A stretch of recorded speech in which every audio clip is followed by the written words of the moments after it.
आप लोग नॉर्मल एक गलती बहुत ज्यादा करते हैं, और वो गलती होती है जब कुछ कोई चीज आपकी गलत हो जाती है तो उसको कट करने की। जैसे आपने क्या किया, कोई शब्द गलत हुआ, मान लो आपने लिखा है सामान्य सा कोई शब्द, आवश्यकता आपने लिखी है, आवश्यकता आपने लिखी है, और यहाँ पे कुछ गलत हो गया, ये मात्रा लगा दिया या ये बड़ा सा बना दिया, तो आप लोग कट ऐसे करते हैं, ऐसे इस तरीके से। और इस तरीके से जब आप कट करते हैं तो ये बहुत गंदा लगने लगता है, बहुत ज्यादा गंदा दिखता है।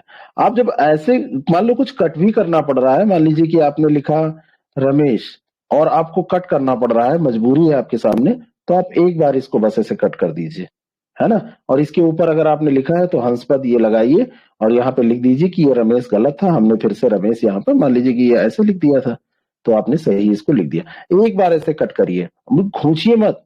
वो जब ऐसे ऐसे आप कर देते हैं, बिल्कुल डिजाइन बना देते हैं, बहुत लोग तो बिल्कुल ऐसे इसको चौकोर करके बॉक्स में बंद करके फिर ऐसे ऐसे बिल्कुल फिल करते हैं इसको, ये दिखने लगता है दूर से, और आप ऐसे कट करते हैं तो उतना आर्ट नहीं लगता। अरे हो गई गलती, कोई बात नहीं, कोई बात नहीं है, गलती हो गई तो हमने ऐसा कर दिया, तो ये ना करें। आप वर्तनी जो है उसको ध्यान रखें, जैसे में ऐसे लिखा जाता है, नहीं, नहीं में ये बिंदी होती है, ये ध्यान रखिए। अब है और हैं, इन दोनों में अंतर होता है। जहां पे बहुवचन की बात होगी तो ये आएगा, है ना, जहां पे बहुवचन की बात होगी तो ये आएगा, और वैसे होएगा तो ये वाला आएगा। तो आप इन सब चीजों को ध्यान में रखिए, इसको गलत मत लिखिए। जैसे मैं, ठीक है। तो इस तरीके से इन चीजों को ध्यान में रखिए, बिल्कुल गलत ना हो। और शब्दों का जो आकार है आपका, वो आकार शब्दों का साइज क्या होना चाहिए, तो सबसे सही होता है कि ना आप बहुत बड़ा लिखे ना बहुत छोटा लिखे, मीडियम साइज का शब्द बनाए, है ना, मीडियम साइज के। जैसे आप सामान्य तौर पर आप देखिए, जैसे कोई बहुत पतला है और कोई बहुत मोटा है, तो दोनों आपको पसंद नहीं होता है। और जो सामान्य, जैसे नॉर्मल जिसका मीडियम साइज होता है, तो वो सही लगता है आपको ना। चाहे तो वो ऐसे ही सब कुछ है, चाहे शरीर है, चाहे वो अक्षर है। किताब आप देखिए, कोई प्रिंट आउट आप लीजिए, बड़े बड़े अक्षर लिखे रहते हैं, वो भी नहीं अच्छा लगता। बहुत छोटे छोटे महीन महीन छपाई होती है, वो भी नहीं अच्छी लगती। तो दोनों के बीच का, यानी कि आपको सामान्य शब्दों को बनाना है, सामान्य आकार के। और ये गलती मत कीजिएगा कि आप जैसे बहुत सारे लोगों की कॉपी मैंने देखी कि एक लाइन उन्होंने लिखी, जैसे यहाँ पर लिखा कि भारतीय संस्कृति, ऐसे लिखा भारतीय संस्कृति, और उसके बाद में जो दूसरी लाइन यहाँ पे शुरू कर रहे हैं, जैसे यहाँ पर लिखना है कि महाकवि, तो इतना सटा दे रहे हैं, इतना ज्यादा सटा दे रहे हैं। तुलसीदास की, एक दूसरे की जो मात्राएं हैं और शब्द हैं मिल जा रहे हैं, इसमें गैप रखिए, ऐसे नहीं लिखना है, इतना ज्यादा इसको सटाने की जरूरत नहीं है। इन दोनों के बीच में जब आप गैप रखेंगे, जैसे यहां पर आपने लिखा महाकवि, अब देखिए अच्छा लगने लगा। अब इन सबका बहुत ज्यादा इम्पैक्ट पड़ता है कॉपी चेक करने वाले की, जो साइकोलॉजी है, उनकी जो सोच है आपके बारे में, उस पर असर पड़ता है। तो इतना गैप आप रख के लिखिए, और दो शब्दों के बीच में भी गैप रखिए। इससे क्या होती है, आपकी राइटिंग मान लीजिए बहुत सुंदर नहीं है, थोड़ा सा आप बहुत प्यारा शब्द नहीं बना पा रहे हैं, तो थोड़ा सा कोशिश करेंगे तो ये आपकी राइटिंग सुंदर लगने लगेगी। तो ये बेसिक बातें हैं। अब जैसे बहुत सारे लोग कह रहे हैं अंडरलाइन और इन सब करने के लिए, चीजों को करने के लिए किस कलर की पेन का यूज करेंगे, क्या करेंगे। आप जिस कलर की पेन से लिख रहे हैं, ब्लू कलर की आपकी बॉल पॉइंट पेन है या जेल पेन है, या आप पायलट पेन से लिख रहे हैं, जिससे भी ब्लू पेन से लिखिए। नॉर्मली ब्लू पेन का ही यूज किया जाता है लिखने में, और इसको लिखिए और इसी से अंडरलाइन कर दीजिए। बहुत ज्यादा पेन चेंज करने की उसमें पड़ेंगे तो आपका समय जो है वो बर्बाद होगा। ऐसे में अंडरलाइन करना है आपको इंपॉर्टेंट चीजों को। हेडिंग डालने की बहुत ज्यादा जरूरत नहीं है ऐसे में, कहीं आपको डालनी पड़ सकती है तो उसमें इतना दबाव भी नहीं है कि बिल्कुल कसम खा के नहीं डालनी है, डाल दीजिए। ऐसे में एक ऐसे की अगर आप एक ऐसे कोई लिख रहे हैं तो उसमें एक फिगर बनाने की अनुमति है आपको। ये नहीं कि हर पेज में फिगर आप बना रहे हैं और एक चार्ट, यानी कि एक हिस्से में कोई फिगर बना रहे हैं, मान लीजिए इंडियन मैप बना रहे हैं, कोई पिक्चर आपने बना दी और एक चार्ट का यूज कर लिया, तो कोई दिक्कत नहीं है। और कोशिश करिए कि जो चीजें आप चार्ट में बना रहे हैं, फिगर में दिखा रहे हैं, उनको लैंग्वेज में मत लिखिए। और यही बात अप्लाई होगी आपके ऑप्शनल पेपर में भी। हिंदी के पेपर में तो बहुत ज्यादा फिगर वगैरह का कोई वो नहीं है। मान लीजिए यहाँ पर आपको टेबल बनाना पड़ रहा है, जैसे बोली और भाषा में अंतर है तो आपने टेबल बना दिया, एक तरफ आपने यहाँ पर बोली लिख दिया और एक तरफ यहाँ पे भाषा लिख दिया, और इसके बिंदुवार आपने 1 2 3 4 5 ऐसा करके लिख दिया, तो इतना चलेगा। बाकी कुछ चीजें हैं जिसे आपने बना के दिखा दिया कि ये क्षेत्र है, ऐसे बोला जाता, यहाँ पर बोली जाती है, या ऐसा कुछ भी आपने डिवीजन कर दिया तो उतना चलेगा। लेकिन बहुत ज्यादा ऐसा ना करिए कि हर प्रश्न में आप फिगर ही बना रहे हैं। जबरदस्ती कोई काम नहीं करना है, सारा काम नेचुरल करना है। तो अब यहाँ पर दो बातें हमने आपको बताई कि एक पेन आपको यूज करिए, रेड पेन से बचिएगा। बहुत लोगों के ऑप्शनल में कलर की जरूरत है तो रेड पेन का इस्तेमाल मत कीजिएगा। बाकी आप ब्लू और ब्लैक भरपूर इस्तेमाल करें और शुरू से स्टार्ट करें और अंत तक ऐसे पेपर करते चले जाएं, जो ना आए उसको छोड़ते चले जाएं। ये एक स्ट्रेटजी है पेपर करने की। आपको अगर लगता है कि ग्रामर वाला पोर्शन करने से पहले हमारा प्रेशर कम हो जाएगा तो आप ऐसा कर सकते हैं, लेकिन अंत के लिए गद्य अवतरण मत रखिएगा, क्योंकि मेजर पोर्शन है, 15 से 20 नंबर के बीच का है। और अगर 20 नंबर का है तो आप उसमें 12-13 नंबर आसानी से, 16-17 नंबर का है तो 12 नंबर आसानी से प्राप्त कर सकते हैं, जो कि बहुत ही ज्यादा अहम रोल अदा करेगा आपके एग्जाम में। और दोनों पेपर में अलग अलग आपके मार्क्स लाने हैं, इतना आपको समझ में आना चाहिए, रखना चाहिए आपको दिमाग में कि हमको किसी भी हालत में, चाहे कितना भी कम आपको आता है, अगर आपने पेपर सही से कर दिया तो आपको फेल नहीं होना है उसमें, आप पास ही होंगे, हर कंडीशन में आप पास हो जाएंगे। अगर सुंदर बढ़िया से सजा के आपने पेपर लिख दिया है, कम नॉलेज में भी हो सकते हैं। और बाकी जिन लोगों ने पढ़ा लिखा है, जिन लोगों ने मेहनत की है, उनके लिए कोई समस्या होगी ही नहीं। और अपने ऑप्शनल पेपर में भी यही आप पेन यूज करिए, रेड पेन का यूज मत करिए, ब्लू करिए और ब्लैक करिए। और हेडिंग वगैरह डालने के लिए ब्लैक का इस्तेमाल।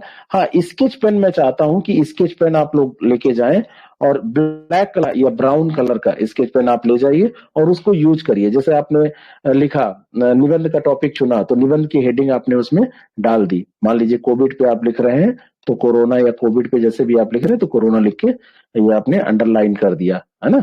जैसे कोई भी टॉपिक है आपका, साहित्य एवं संस्कृति में अंतर संबंध है या आपका जलवायु परिवर्तन है, तो आपने ऐसा कर दिया। तो इस तरीके से वो थोड़ा हाईलाइट होने लगता है, बढ़िया सा दिखने लगता है, तो आपने ऐसे डाल दिया तो वो बढ़िया लगेगा, अच्छा लगेगा। ऐसा आप कर सकते हैं ऑप्शनल पेपर में भी और हिंदी के पेपर में भी।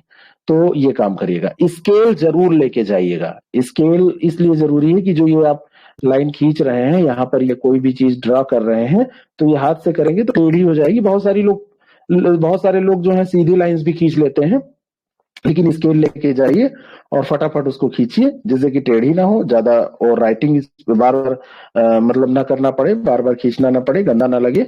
तो स्केल जरूर लेके जाइएगा। और खास करके साइंस वाले जो लोग हैं उनको तो लेके ही जाना है।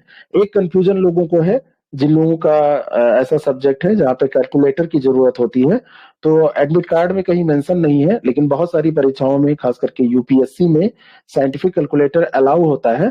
तो आप लोग साइंटिफिक कैलकुलेटर लेके जाएंगे, और साइंटिफिक कैलकुलेटर लेके जाएंगे और उसको कोई छुपा के नहीं ले जाना है। वहां पे बताएंगे, जब आपकी चेकिंग होगी, आप हाथ में अपना लिए हुए हैं पैड, पैड भी लेते जाइएगा। बहुत जगह अलाउ नहीं करते हैं, लेकिन सीट्स खराब रहती हैं तो बड़ी दिक्कत होती है। लेकिन पैड जो ले जाइएगा वो बिल्कुल बिल्कुल कुछ लिखा पढ़ा उसमें नहीं होना चाहिए।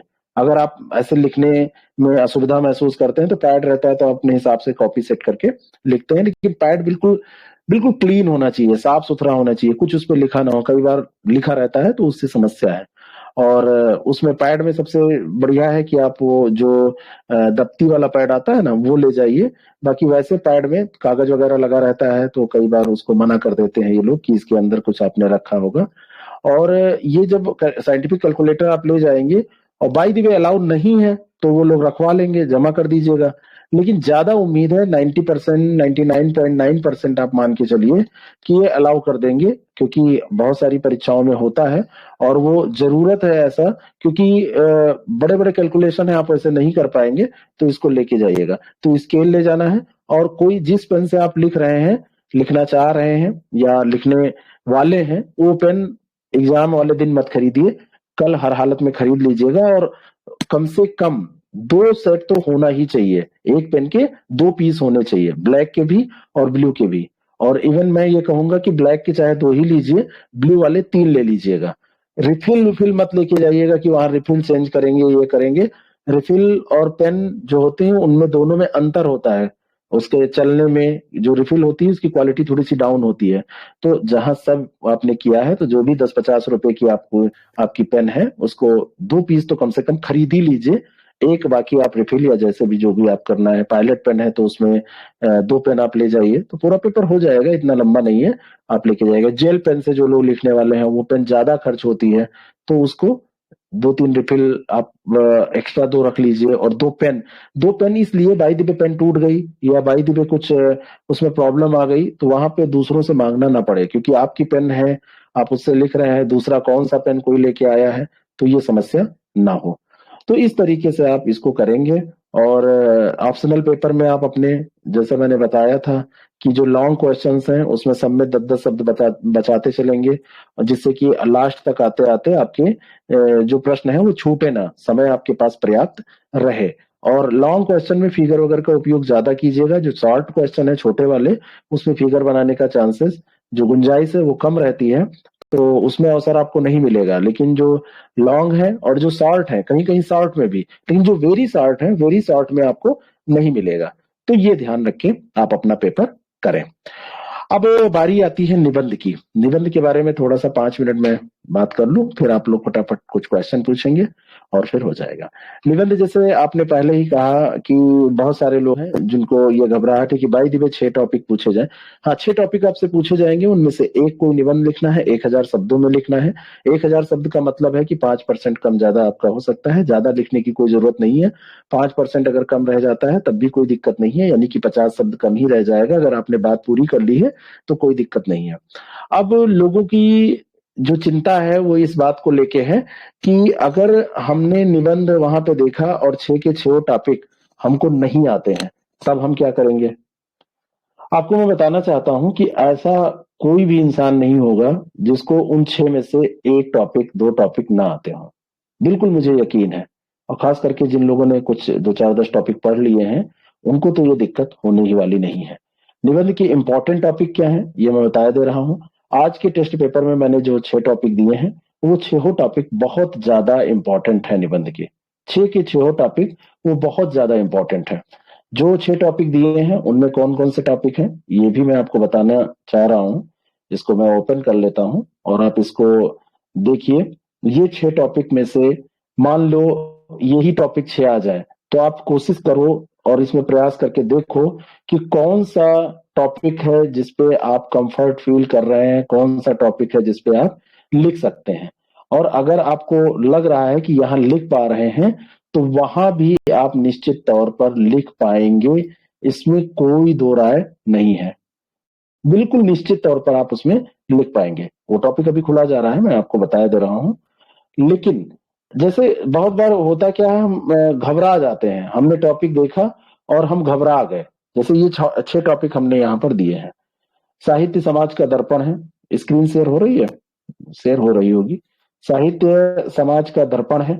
आयुष्मान भारत योजना। कोरोना एक वैश्विक महामारी। जलवायु परिवर्तन के मायने। अब जैसे जलवायु परिवर्तन के मायने का कोई मतलब यहाँ नहीं है। एक मैंने दे दिया है यूक्रेन रूस विवाद। आपको लग रहा होगा इसको पढ़ाया नहीं है, तब वो इतना इंपॉर्टेंट नहीं लग रहा था इसलिए नहीं कराया था। इसका कई लोगों ने हमको लिख के भेजा है, अच्छा लिखा है। तो एक निबंध हमारे पास है, अच्छा है, उसको मैं शेयर कर दूंगा। अभी हो सकता है या मॉर्निंग में शेयर कर दूंगा। मॉर्निंग में अगर नहीं होता तो आप एक बार याद दिला दीजिएगा और उसको पढ़ के जाइएगा। बहुत ज्यादा इस पे अभी क्योंकि अंत नहीं हुआ है तो पूछे जाने की संभावना बहुत ज्यादा नहीं है। लेकिन हो सकता है अगर पेपर इधर सेट हुआ हो हफ्ते भर पहले, तो रख दिया हो कि भाई यूक्रेन रूस विवाद की के कारण क्या है और ये कहाँ तक आगे जा सकता है, थोड़ा बहुत विचार, इसलिए इसको हमने रख दिया है। और इसलिए भी रखा है कि नहीं पढ़ा है तब भी क्या आपके ऊपर प्रेशर पड़ता है। और नवीन शिक्षा नीति, ये 6 टॉपिक हैं जिनमें से आपको 1-2 वहां पर निश्चित तौर पर मिलेंगे, ऐसा मेरा अनुमान है। बाकी जितने भी टॉपिक आपने यहाँ पर पढ़ रखे हैं, ऐसा कोई टॉपिक नहीं है जिन पे आपको थोड़ा बहुत नॉलेज ना हो। अब जैसे कोरोना है, कोरोना पे आपको लिखना है, आपको कुछ नहीं पता है, बस खाली 1-2 इंजेक्शन का नाम आपको पता हो जो डेवलप किए गए हैं, थोड़ी बहुत कुछ डेट पता हो जब से शुरू हुआ था, और पहले चरण दूसरे चरण का जो लॉकडाउन लगा था, वो भी अगर आपको नहीं याद आ रहा है तब भी घबराने की जरूरत नहीं। मैं यहां तक कहता हूं तब भी आपके मार्क्स नहीं कटेंगे। बस आपको इसमें सबसे ज्यादा निबंध में ध्यान क्या देना है कि निबंध लिखते समय निबंध से रिलेटेड जो भी, जैसे मान लीजिए कोरोना है तो कोरोना का सामाजिक, आर्थिक, राजनीतिक, सांस्कृतिक क्या प्रभाव पड़ेगा, ये सबसे ज्यादा इंपॉर्टेंट होता है। जैसे आप साहित्य समाज का दर्पण है, कोई जरूरी नहीं है कि आपको बहुत सारी लाइनें याद हो, बहुत सारे लेखकों के बारे में पता हो, ऐसा नहीं। आप बस इतना सिद्ध कर दीजिए कि साहित्य समाज का दर्पण है तो कैसे है। तो आप बताइए कि जो समाज में घटित होती हैं घटनाएं वो साहित्य में लिखी जाती हैं, और जैसा साहित्य में हम पढ़ते हैं कई बार हमको समाज में वैसा उदाहरण मिलता है।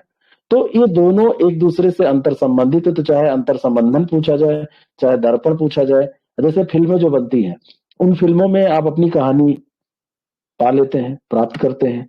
पड़ोसी को आप देख लेते हैं, मान लो कोई फिल्म बनी जिसमें आपको नजर आएगा कि आपके यहाँ ऐसी घटना हुई थी, या पहले फिल्मों में हुआ, बाद में जैसे मनी हीस्ट देख के, मनी हाइस्ट देख के बहुत सारे लोगों ने प्रोफेसर बनना चाहा, और प्रोफेसर बन के एक से एक प्लानिंग कर डाली कि मर्डर करेंगे तो कैसे, चोरी करेंगे तो कैसे।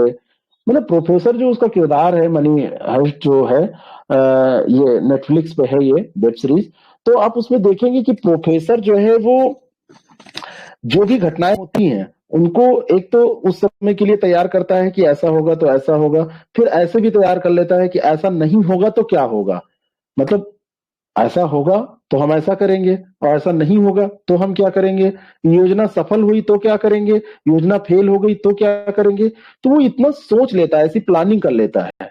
तो आपको भी ऐसे ही सोचना है, ऐसी ही प्लानिंग करनी, मतलब जो जितने अच्छे प्लानर आप हो जाएंगे उतना अच्छा आप सोच सकेंगे, उतना अच्छा आप लिख सकेंगे, उतना अच्छा आप विचार प्रकट कर सकेंगे। तो आपको हर तरीके से कोई भी निबंध का टॉपिक आपको दिया गया तो दो ही तीन चीजें उसमें हैं। मान लीजिए कि कोई निबंध का टॉपिक है, यही निबंध का टॉपिक हम ले रहे हैं, और ये निबंध टॉपिक मान लीजिए कि कोई भी, जैसे इसमें से कोई भी आप उठा लीजिए, और आपको बिल्कुल कुछ नहीं आता है किसी भी निबंध के बारे में, बस दो तीन बातें याद रखिए। कोई भी टॉपिक हो, हम टॉपिक का नाम रख देते हैं XYZ, और इसको बस आपको लिखना है। तो इतना आपको करना है कि XYZ पहले जब स्टार्ट करना है तो भूमिका लिखनी है। अब कुछ भी आपने हल्का फुल्का कुछ सुना है तो आप ये बताइए कि XYZ है क्या, इससे क्या तात्पर्य है, और फिर ये निबंध जो है आपसे क्यों पूछा गया है। तो क्या है, क्यों है, कहाँ है, हर निबंध में हर चीज नहीं अप्लाई होगी, लेकिन ये क्यों है, कहाँ है, कब है ना, और कैसे है, ये प्रश्नवाचक चिन्ह लगाइए उस पे कि क्या, कहाँ, क्यों, कब, कैसे। अब आप जब इसको लगाएंगे तो आपको कुछ जवाब मिलेगा। जैसे कोई टॉपिक है जिसका इतिहास है अपना, कोई टॉपिक है जिसको आप इसलिए लिख रहे हैं क्योंकि इस समय वो इंपॉर्टेंट है, जैसे क्यों वाली बात आ जाएगी कि ये क्यों आप इस पे चर्चा कर रहे हैं। आज से 2 साल पहले तो कोविड के बारे में कोई नहीं जानता था, और कोविड जैसा कोई ऐसा राक्षस था ही नहीं, और ये राक्षस अचानक कहां से प्रकट हो गया। तो इसके बारे में आप बताएंगे कि क्यों इस पे चर्चा कर रहे हैं। तो आप बताएंगे कि ये ऐसा ऐसा है, एक महामारी फैली थी, या अभी उसका प्रकोप समाप्त नहीं हुआ है, मास्क तो अभी भी हम लोग लगा रहे हैं। तो ये, और कहाँ फैली थी तो आप बताएंगे चाइना से शुरू हुई थी, इंडिया में कहाँ से शुरू हुई, थोड़ा बहुत ऐसा लिखते हुए चले आएंगे। कब हुई थी तो आप बताएंगे कि 2019 में हुई थी, है ना, 2019 के लास्ट में ये आ गई थी, इसलिए कोविड-19 कहते हैं। कैसे हुई थी तो आपने बताया कि ये चमगादड़ से, या जैसे भी, आज तक पता ही नहीं चल पाया है, सही बात तो ये है, लेकिन जो भी कहानी आपको पता है, एक एग्जाम्पल मैं दे रहा हूं, इतना करके आप भूमिका शुरू कर दीजिए। और जैसे ये शुरुआत होगी उसके बाद में आप बॉडी पैराग्राफ में आइए, और बॉडी पैराग्राफ जो होता है, जो मुख्य भाग होता है, बॉडी पैरा में जो महत्वपूर्ण बात है वो ये होती है कि आपको आलोचनात्मक परीक्षण करना होता है। आलोचनात्मक परीक्षण करना होता है, और आलोचनात्मक परीक्षण का मतलब होता है उसका सकारात्मक और नकारात्मक दोनों पहलुओं को देखना, और उसके बाद में नकारात्मक पर थोड़ा ज्यादा जोर देके और फिर उसको कंक्लूजन की ओर लेके जाना। अब इसी में अगर कोई ऐसा टॉपिक है जिसमें सरकार की भागीदारी है, तो उसमें सरकारी योजनाओं का जिक्र आ जाएगा, जैसे कोविड के मामले में, आयुष्मान भारत योजना के मामले में, जलवायु परिवर्तन के मामले में, रूस यूक्रेन के मामले में, नवीन शिक्षा नीति के मामले में। साहित्य वाले टॉपिक छोड़ के बाकी हर एक टॉपिक में गवर्नमेंट की भी भागीदारी आ जाएगी, एनजीओ की भागीदारी आपको पता हो, समाज की भागीदारी आपको पता हो, राजनीतिक दलों की भागीदारी आपको पता हो, व्यक्ति विशेष के बारे में कुछ पता हो जिसने उस क्षेत्र में काम किया है, तो आप उसके बारे में लिखिए। सकारात्मक नकारात्मक दोनों पहलुओं पर विचार कीजिए और उसके बारे में लिखिए, अच्छी बुरी बातें सब, कोई भी टॉपिक हो तो उसके कम से कम 5 बिंदु आप सकारात्मक लिखिए, तो कम से कम 5 आप नकारात्मक लिखिए, और बाद में दोनों को कंक्लूड कीजिए। एक्स वाई जेड कोई भी टॉपिक हो उसके बारे में सोचिए, वहीं पर सोचिए। कभी तो सुना होगा, बचपन में सुना होगा, और जो भी सरल शब्दों में आपको आए समझ में उसको लिखिए। कई लोगों को लैंग्वेज की प्रॉब्लम है कि हम तो बहुत स्टैंडर्ड नहीं लिख पाते हैं, स्तरीय नहीं लिख पाते हैं। आप जो लिखते हैं वही स्तरीय है। आप कोई संस्कृत की किताब नहीं लिख रहे हैं, या साहित्य आप नहीं रच रहे हैं जिसमें सारे चुने हुए शब्द होने चाहिए बहुत स्तरीय और सारगर्भित शब्द, और ऐसे शब्द होने चाहिए भारी भरकम। आप जो भी जनरल वर्ड यूज कर पा रहे हैं, जो भी सामान्य शब्द यूज कर पा रहे हैं, जनरल वर्ड्स में आप लिख के आइए। अब इतना बिल्कुल घटिया किस्म का नहीं, ग्रामर के दृष्टि से देखें तो वो सही होना चाहिए, वर्तनी दोष नहीं होना चाहिए। बाकी जनरल वोकैब आप यूज करिए, जनरल शब्दावली आप लिखिए, उसमें जितना अच्छा आप कर सकते हैं उतना करिए। जानबूझ के जनरल मत लिखिए, जितना आप कर सकते हैं उसको स्तरीकरण उसका करिए, उतना स्टैंडर्डाइजेशन उसका करिए, स्टैंडर्ड बनाइए उसको, लेकिन उसके लिए प्रेशराइज नहीं होना है। जनरल शब्दों में लिख के भी, सामान्य शब्दों में भी लिख के आपको अच्छे मार्क्स मिल सकते हैं। और लास्ट में बॉडी पैराग्राफ में जब आप ये लिख दिए, इसमें सकारात्मक नकारात्मक पहलू आ गए, सरकार की जो भी भूमिका है वो आ गई, जन भागीदारी आ गई, जनता की जागरूकता की जितनी बात है वो सब आपने कर दिया। फिर आप लास्ट में आते हैं उपसंहार पे, है ना, निष्कर्ष या उपसंहार पे आते हैं। तो यहाँ जो ये होता है, इसमें 2-3 बातें याद रखना है कि कितना भी खराब टॉपिक हो, कितना भी नेगेटिव हो, कोरोना जैसा टॉपिक हो, लास्ट में मैसेज ये देना है कि कोरोना कितना भी कुछ कर डाले, जान ले सकता है कोरोना, लोगों को तबाह कर सकता है, परिवार के परिवार को समाप्त कर सकता है, आर्थिक स्थिति समाप्त कर, गड़बड़ कर सकता है, लोगों की दुकानें खत्म हो गई, बिजनेस समाप्त हो गया, लोगों की नौकरियां चली गई, लोगों को शहर छोड़ के गांव जाना पड़ा, लोगों को भूखे रहना पड़ा, लोगों को पैदल चलना पड़ा। सोचिए आपके आसपास जो घटनाएं घटी हैं, वैसे ही सोचते जाइए, देखिए कितने टॉपिक निकल आएंगे, है ना।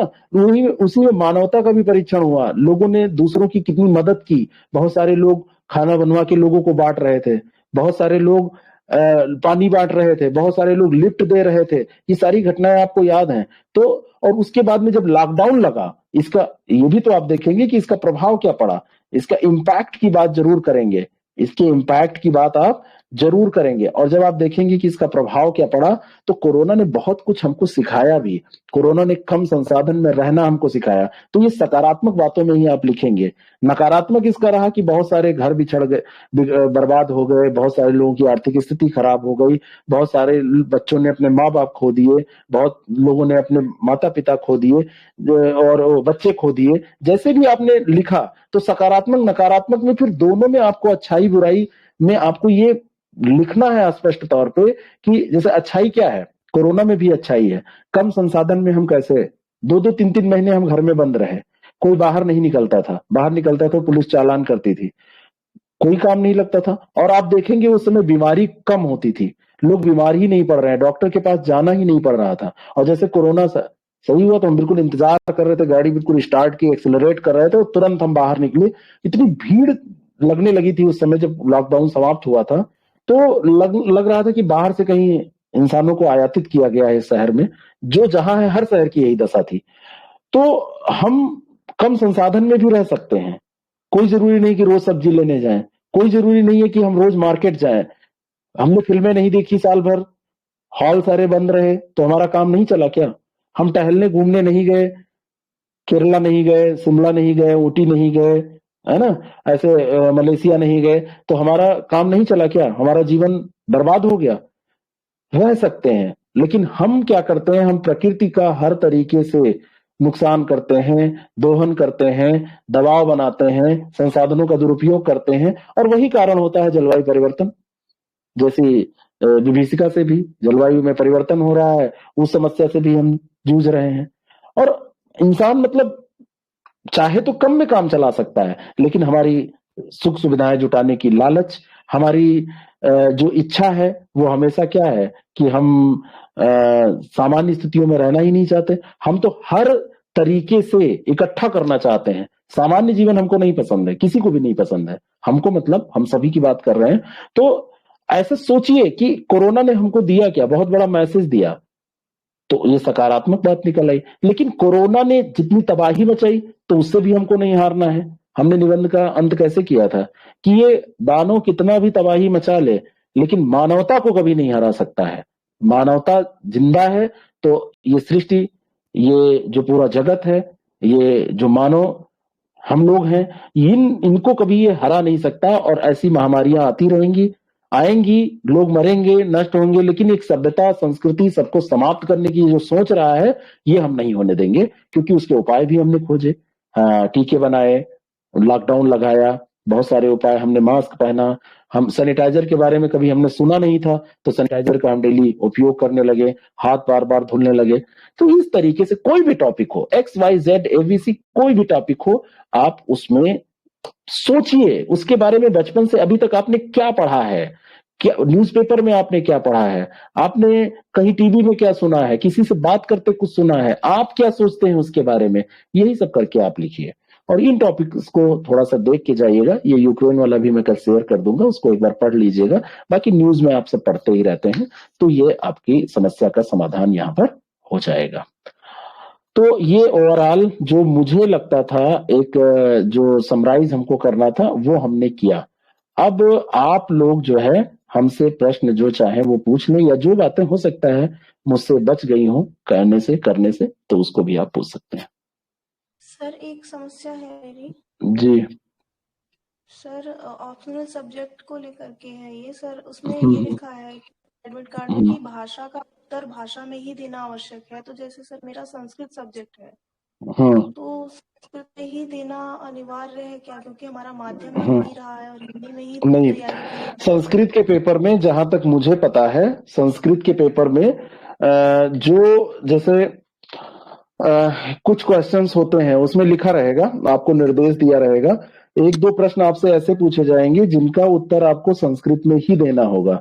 ऐसे यूपीएससी का और पीएससी का जो मतलब पीसीएस का जो मेंस होता है, उसमें भी दो क्वेश्चंस ऐसे आते हैं जिनको आपको संस्कृत में ही लिखना होता है।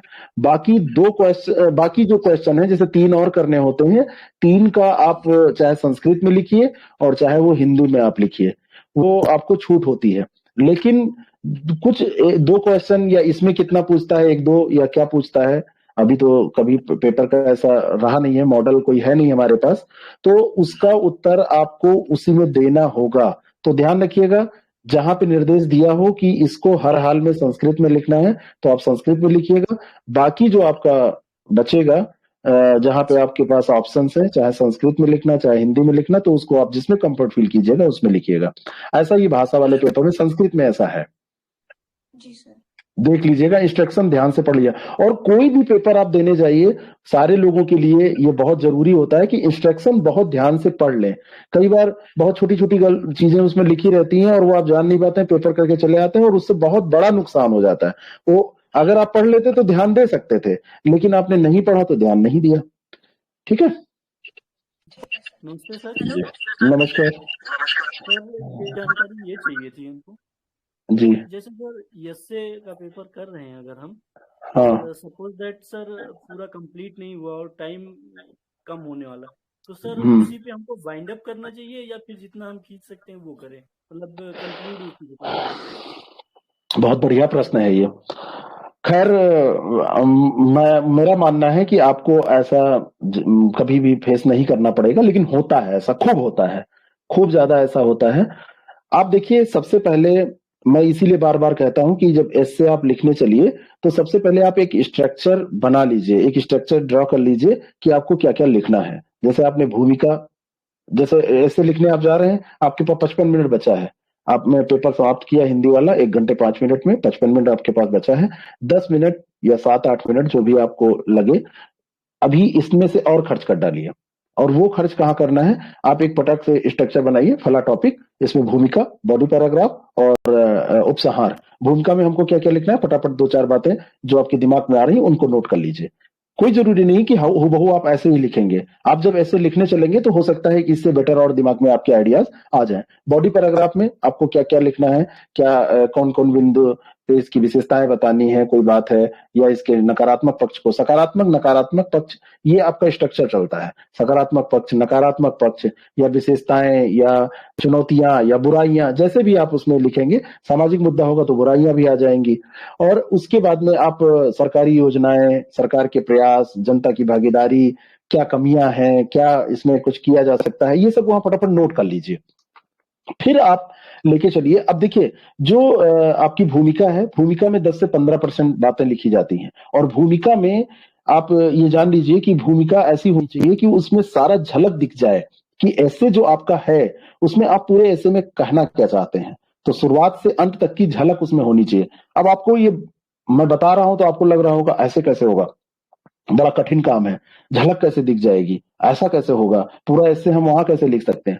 झलक दिख जाने का मतलब यह है कि जैसे मान लीजिए कि आपने बाढ़ पे लिखा, तो बाढ़ है क्या ये आपने बताया, और वहीं पे बताया कि बाढ़ की विभीषिका से पूरे पूरे गांव उजड़ जाते हैं, लोगों के परिवार बिछड़ जाते हैं, और ये सारी चीजें आपने लिखी, आर्थिक समस्याएं, उसकी सामाजिक समस्याएं हैं, ये सब टर्म्स वहां पे यूज कर दिए। बाकी एलेबरेट उसको कहां पे करना है, जब बॉडी पैराग्राफ में आएंगे तब उसकी व्याख्या करनी है, एलेबरेशन वहां पे करके आपको एलेबरेट करके वहां पे समझाना है चीजों को, लेकिन वहां पर टर्म्स का यूज कर लेना है, तो टर्म से समझ में आ जाएगा कि बच्चा लिखने वाला क्या है। तो अब जैसे आपने ये कर लिया, तो आप टाइम बांटिए कि 10 से 15% आपको भूमिका में लिखना है, और फिर लगभग 70% 65% ऐसे जो है आपका वो बॉडी पैराग्राफ रहेगा, और फिर 15% आपको नीचे, फिर 10% 15% आपको उपसंहार में लिखना है। और बॉडी पैराग्राफ से ही उपसंहार शुरू हो जाता है। लास्ट में उपसंहार का पैरा अलग जरूर होता है, लेकिन होता यह है कि आप कंक्लूड करना वहीं से चालू कर देते हैं। अब आपके प्रश्न का उत्तर मैं देना चाहता हूं इतनी बात बताने के बाद। अब जब आपने शुरू किया और मान लीजिए आपके पास 40 मिनट बचा है, 55 मिनट था, 55 मिनट में 10 मिनट स्ट्रक्चर बनाने में खर्च हो गया, 5 मिनट और आपका लग गया, 40 मिनट बचा है, तो आपको पता है कि भूमिका आपको 15% में लिखनी है तो 5 मिनट में समाप्त कर देनी है, 10 से 15% में। फिर बॉडी पैराग्राफ हर हाल में 20 मिनट में समाप्त कर देना है, और लास्ट में फिर आपको 15 मिनट में जो आपके पास बचा उसमें 10 मिनट, 7 मिनट, 8 मिनट आप रख लीजिए, 10 मिनट रखिए, क्योंकि लास्ट में शुरुआत और अंत ऐसे का बहुत अच्छा होना चाहिए। जो वैचारिक बात है जितनी है, जितने सुझाव हैं, जितनी भी आपके विचार हैं, जितनी भी अच्छी बातें करनी है वो शुरू और अंत में करिए, ये जान लीजिए। देखिए, कहते हैं, बड़े लोग कहते हैं कि एक तो आप अपना चेहरा साफ रखिए, बाल वाल सही रखिए। जैसे बड़े लोगों के सामने बड़े बड़े बाल या कान पे चढ़े बाल लेके जाइए तो तुरंत डांटते हैं। और दूसरा, बड़े लोग, खास करके मेरे बाबा कहा करते थे कि और कपड़ा चाहे जैसा पहनो, साफ होना चाहिए, लेकिन जूते बहुत बढ़िया होने चाहिए। जूते और चप्पल जो पैर में आपके हैं वो बहुत अच्छे होने चाहिए। कारण यह है, आप किसी को देखते हैं तो सबसे पहले ऊपर देखते हैं और उसके बाद में सीधा नजर आपके उसके पैर पर जाती है। कोई भी हो, किसी को भी आप देखते हैं, और अगर ये दोनों चीज अच्छी मिली तो उसके बारे में आपका जो नजरिया है वो बड़ा अलग हो जाता है। तो ये बात ऐसे पे भी लागू होती है। उसका सर यानी कि उसकी भूमिका, उसकी जो प्रस्तावना है, और उसका उपसंहार यानी कि उसका पैर निबंध का, ये दोनों बड़ा मेंटेन होना चाहिए, बड़ा साफ सुथरा होना चाहिए और बढ़िया होना चाहिए, क्वालिटी वाला होना चाहिए। अगर पैर में किसी ने बढ़िया जूते पहन रखे हैं, मतलब ब्रांड पे मैं बात नहीं कर रहा हूं, ब्रांड तो देखिए, ब्रांड वगैरह जो है वो तो परचेजिंग पावर की बात है। बढ़िया का मतलब यहां पर है साफ सुथरा, ये भी थोड़ा सा ध्यान रखिएगा।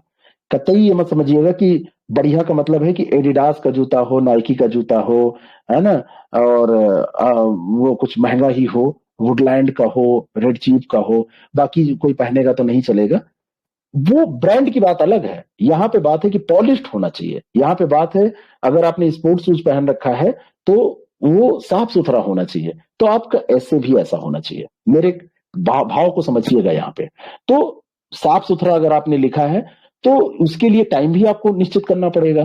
तो आपने 5-7 मिनट उसके लिए रखा स्टार्टिंग के लिए, क्योंकि स्टार्टिंग में थोड़ा सा टाइम भी लगता है सोचने में, तो 1-2 मिनट ज्यादा, और 5-7 मिनट आपने निश्चित कर लिया उसके लिए। 15 मिनट, 20 मिनट, 17 मिनट, 18 मिनट ये हो गया। फिर आपके पास जो 20 से 25 मिनट है उसमें आप फ्लो में तेजी से जो विचार आ रहे हैं, जो स्ट्रक्चर आपने बनाया है, उसको फटाफट फटाफट फटाफट एलोबरेट करते चले जाइए, लिखते चले जाइए, विवरण देते चले जाइए। तो ऐसे में क्या होगा, आपके पास टाइम कम नहीं पड़ेगा। तो यहाँ पर ये समस्या नहीं आएगी कि लास्ट में समय बिल्कुल कम बच रहा है, अब हम क्या करें। तो ऐसे को भी आप पार्ट में बांट लीजिए। मान लीजिए कि 40 मिनट ही आपके पास बचे हैं, तो 40 मिनट में आप बांट लीजिए कि 15 मिनट ऊपर नीचे हमको खर्च करने हैं और 25 मिनट हमको नीचे खर्च करने हैं।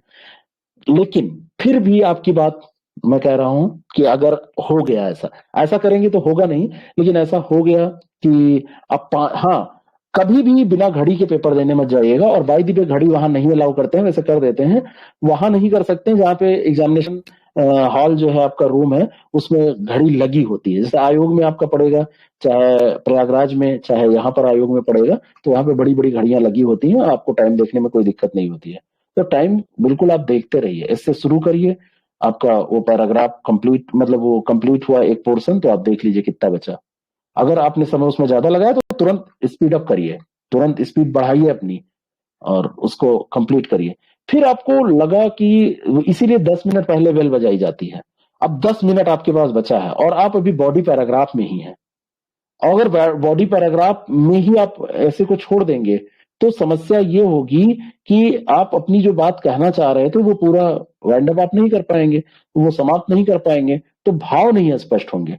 तो बॉडी पैराग्राफ के मटेरियल को कम करिए। 10 मिनट आपके पास बचे हैं, बॉडी पैराग्राफ के मटेरियल को 5 मिनट आपको और लिखना था, तो उसको आप 2 ही 3 मिनट में समाप्त करिए और फिर तुरंत उपसंहार में आइए। कुछ बातें छूट जाएंगी, लेकिन अंत बहुत अच्छा करना है। और अंत में बिल्कुल वाइंड अप जब आप करिए, लास्ट में बिल्कुल जब आप गांठ बांधे दे रहे हैं कि अब यहाँ पे हमारा ऐसे समाप्त हो रहा है, तो आप क्या करिए, वहां पर जो भी आपको लिखना था वो बातें फटाफट फटाफट, कुछ बातें कम हो जाएंगी कोई बात नहीं, लेकिन लगे कि इसको समाप्त किया गया है, ऐसा न लगे कि ऐसे छोड़ के भाग गए हो। जैसे आपने कोई कोई काम आप कर रहे तो छोड़ के भाग गए, तो वो बड़ा बिखरा बिखरा अधूरा अधूरा लगेगा। लेकिन आपने क्या किया, उसको चलते समय भी बटोर के रख दिया कि देखो भाई जैसा भी हो पाया हमने इकट्ठा करके रख दिया है। तो आप ऐसा करेंगे तो उसका एक सकारात्मक प्रभाव पड़ेगा, एक पॉजिटिव साइन रहेगा। ठीक है ना, ऐसा करिए। और कोई प्रश्न? Hello sir. जी राधा जी। सर हम ये कह रहे हैं कि एडमिट कार्ड में जो है नीचे लिखा हुआ है कि पेंसिल का यूज नहीं कर सकते हैं, लेकिन पेंसिल ऊपर का बीच यूज में लिखा वैसे भी नहीं करना चाहिए।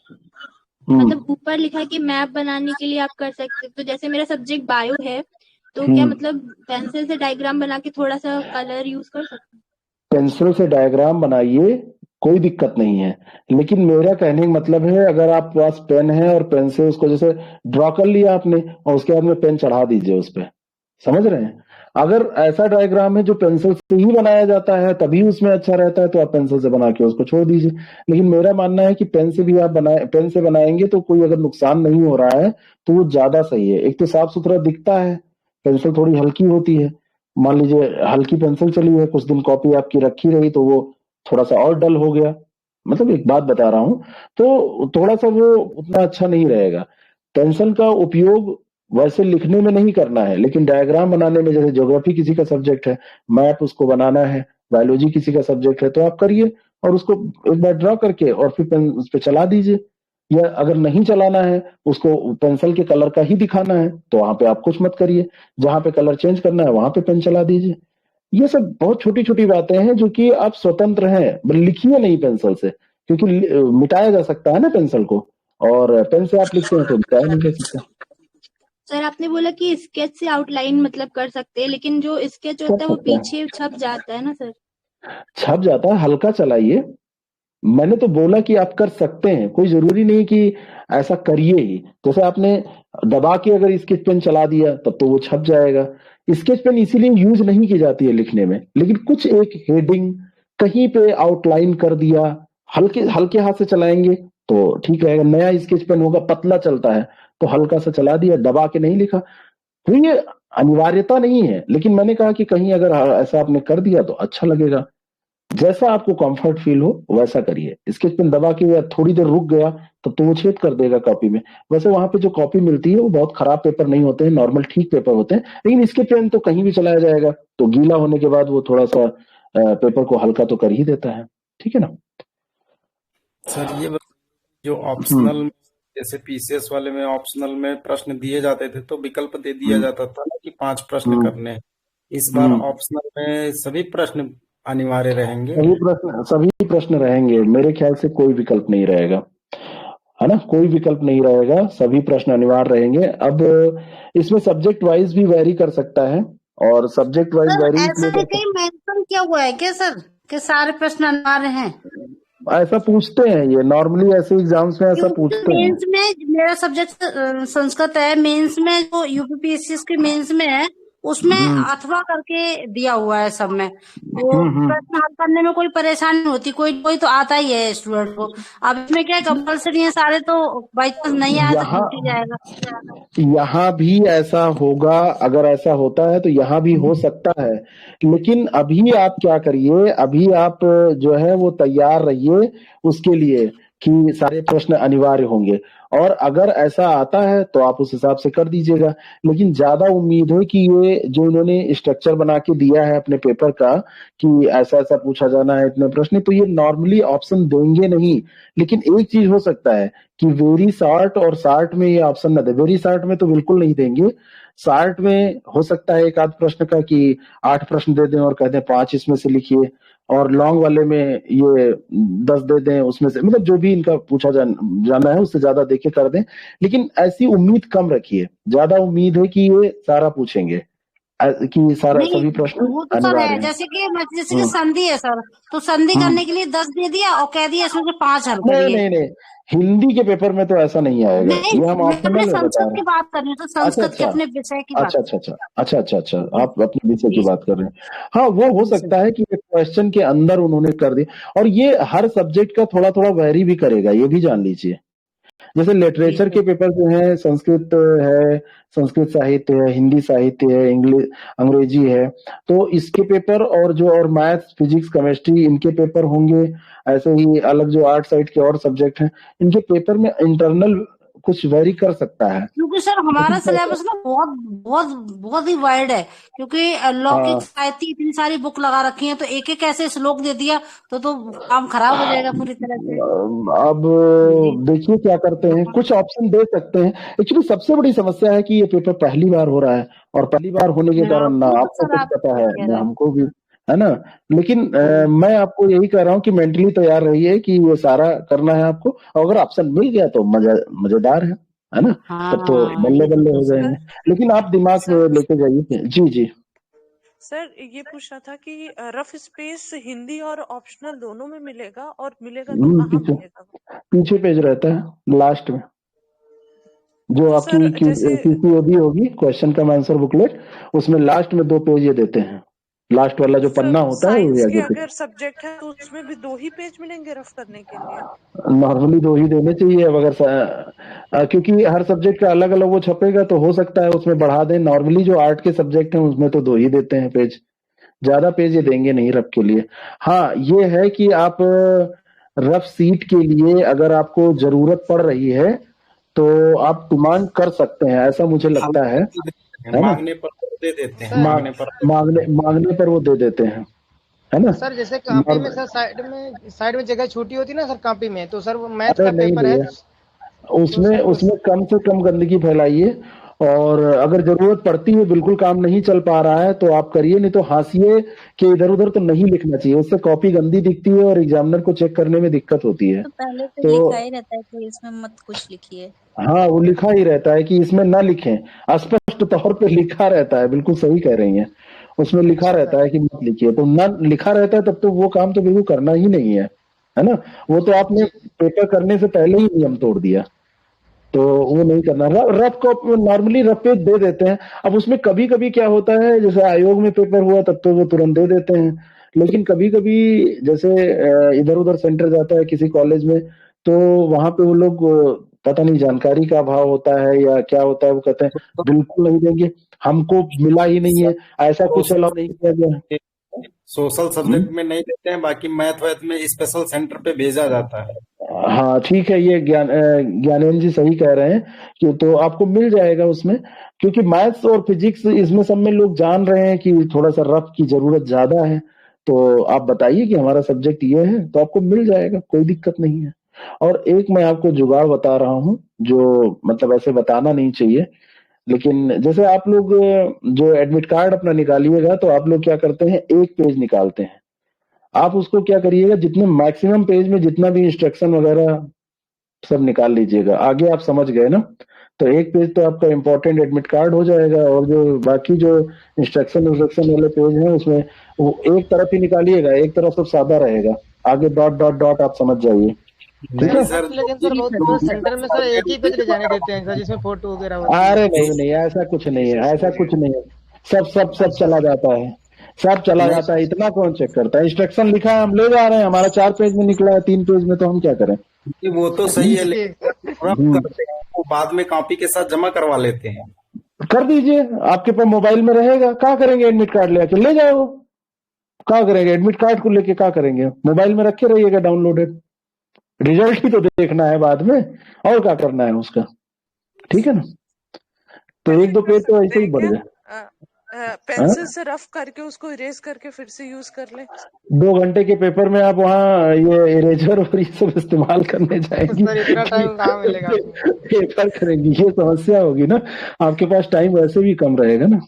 सर अगर नहीं मिलेगा तो यही करना मिलेगा सर। अरे मिलेगा, बिल्कुल, इसकी चिंता बिल्कुल मत करिए, आप मांग लीजिएगा। हो सकता है पेज प्रोवाइड कर दे वो लोग, कुछ ना कुछ रहता है, जैसे बता तो रहा हूँ मैं,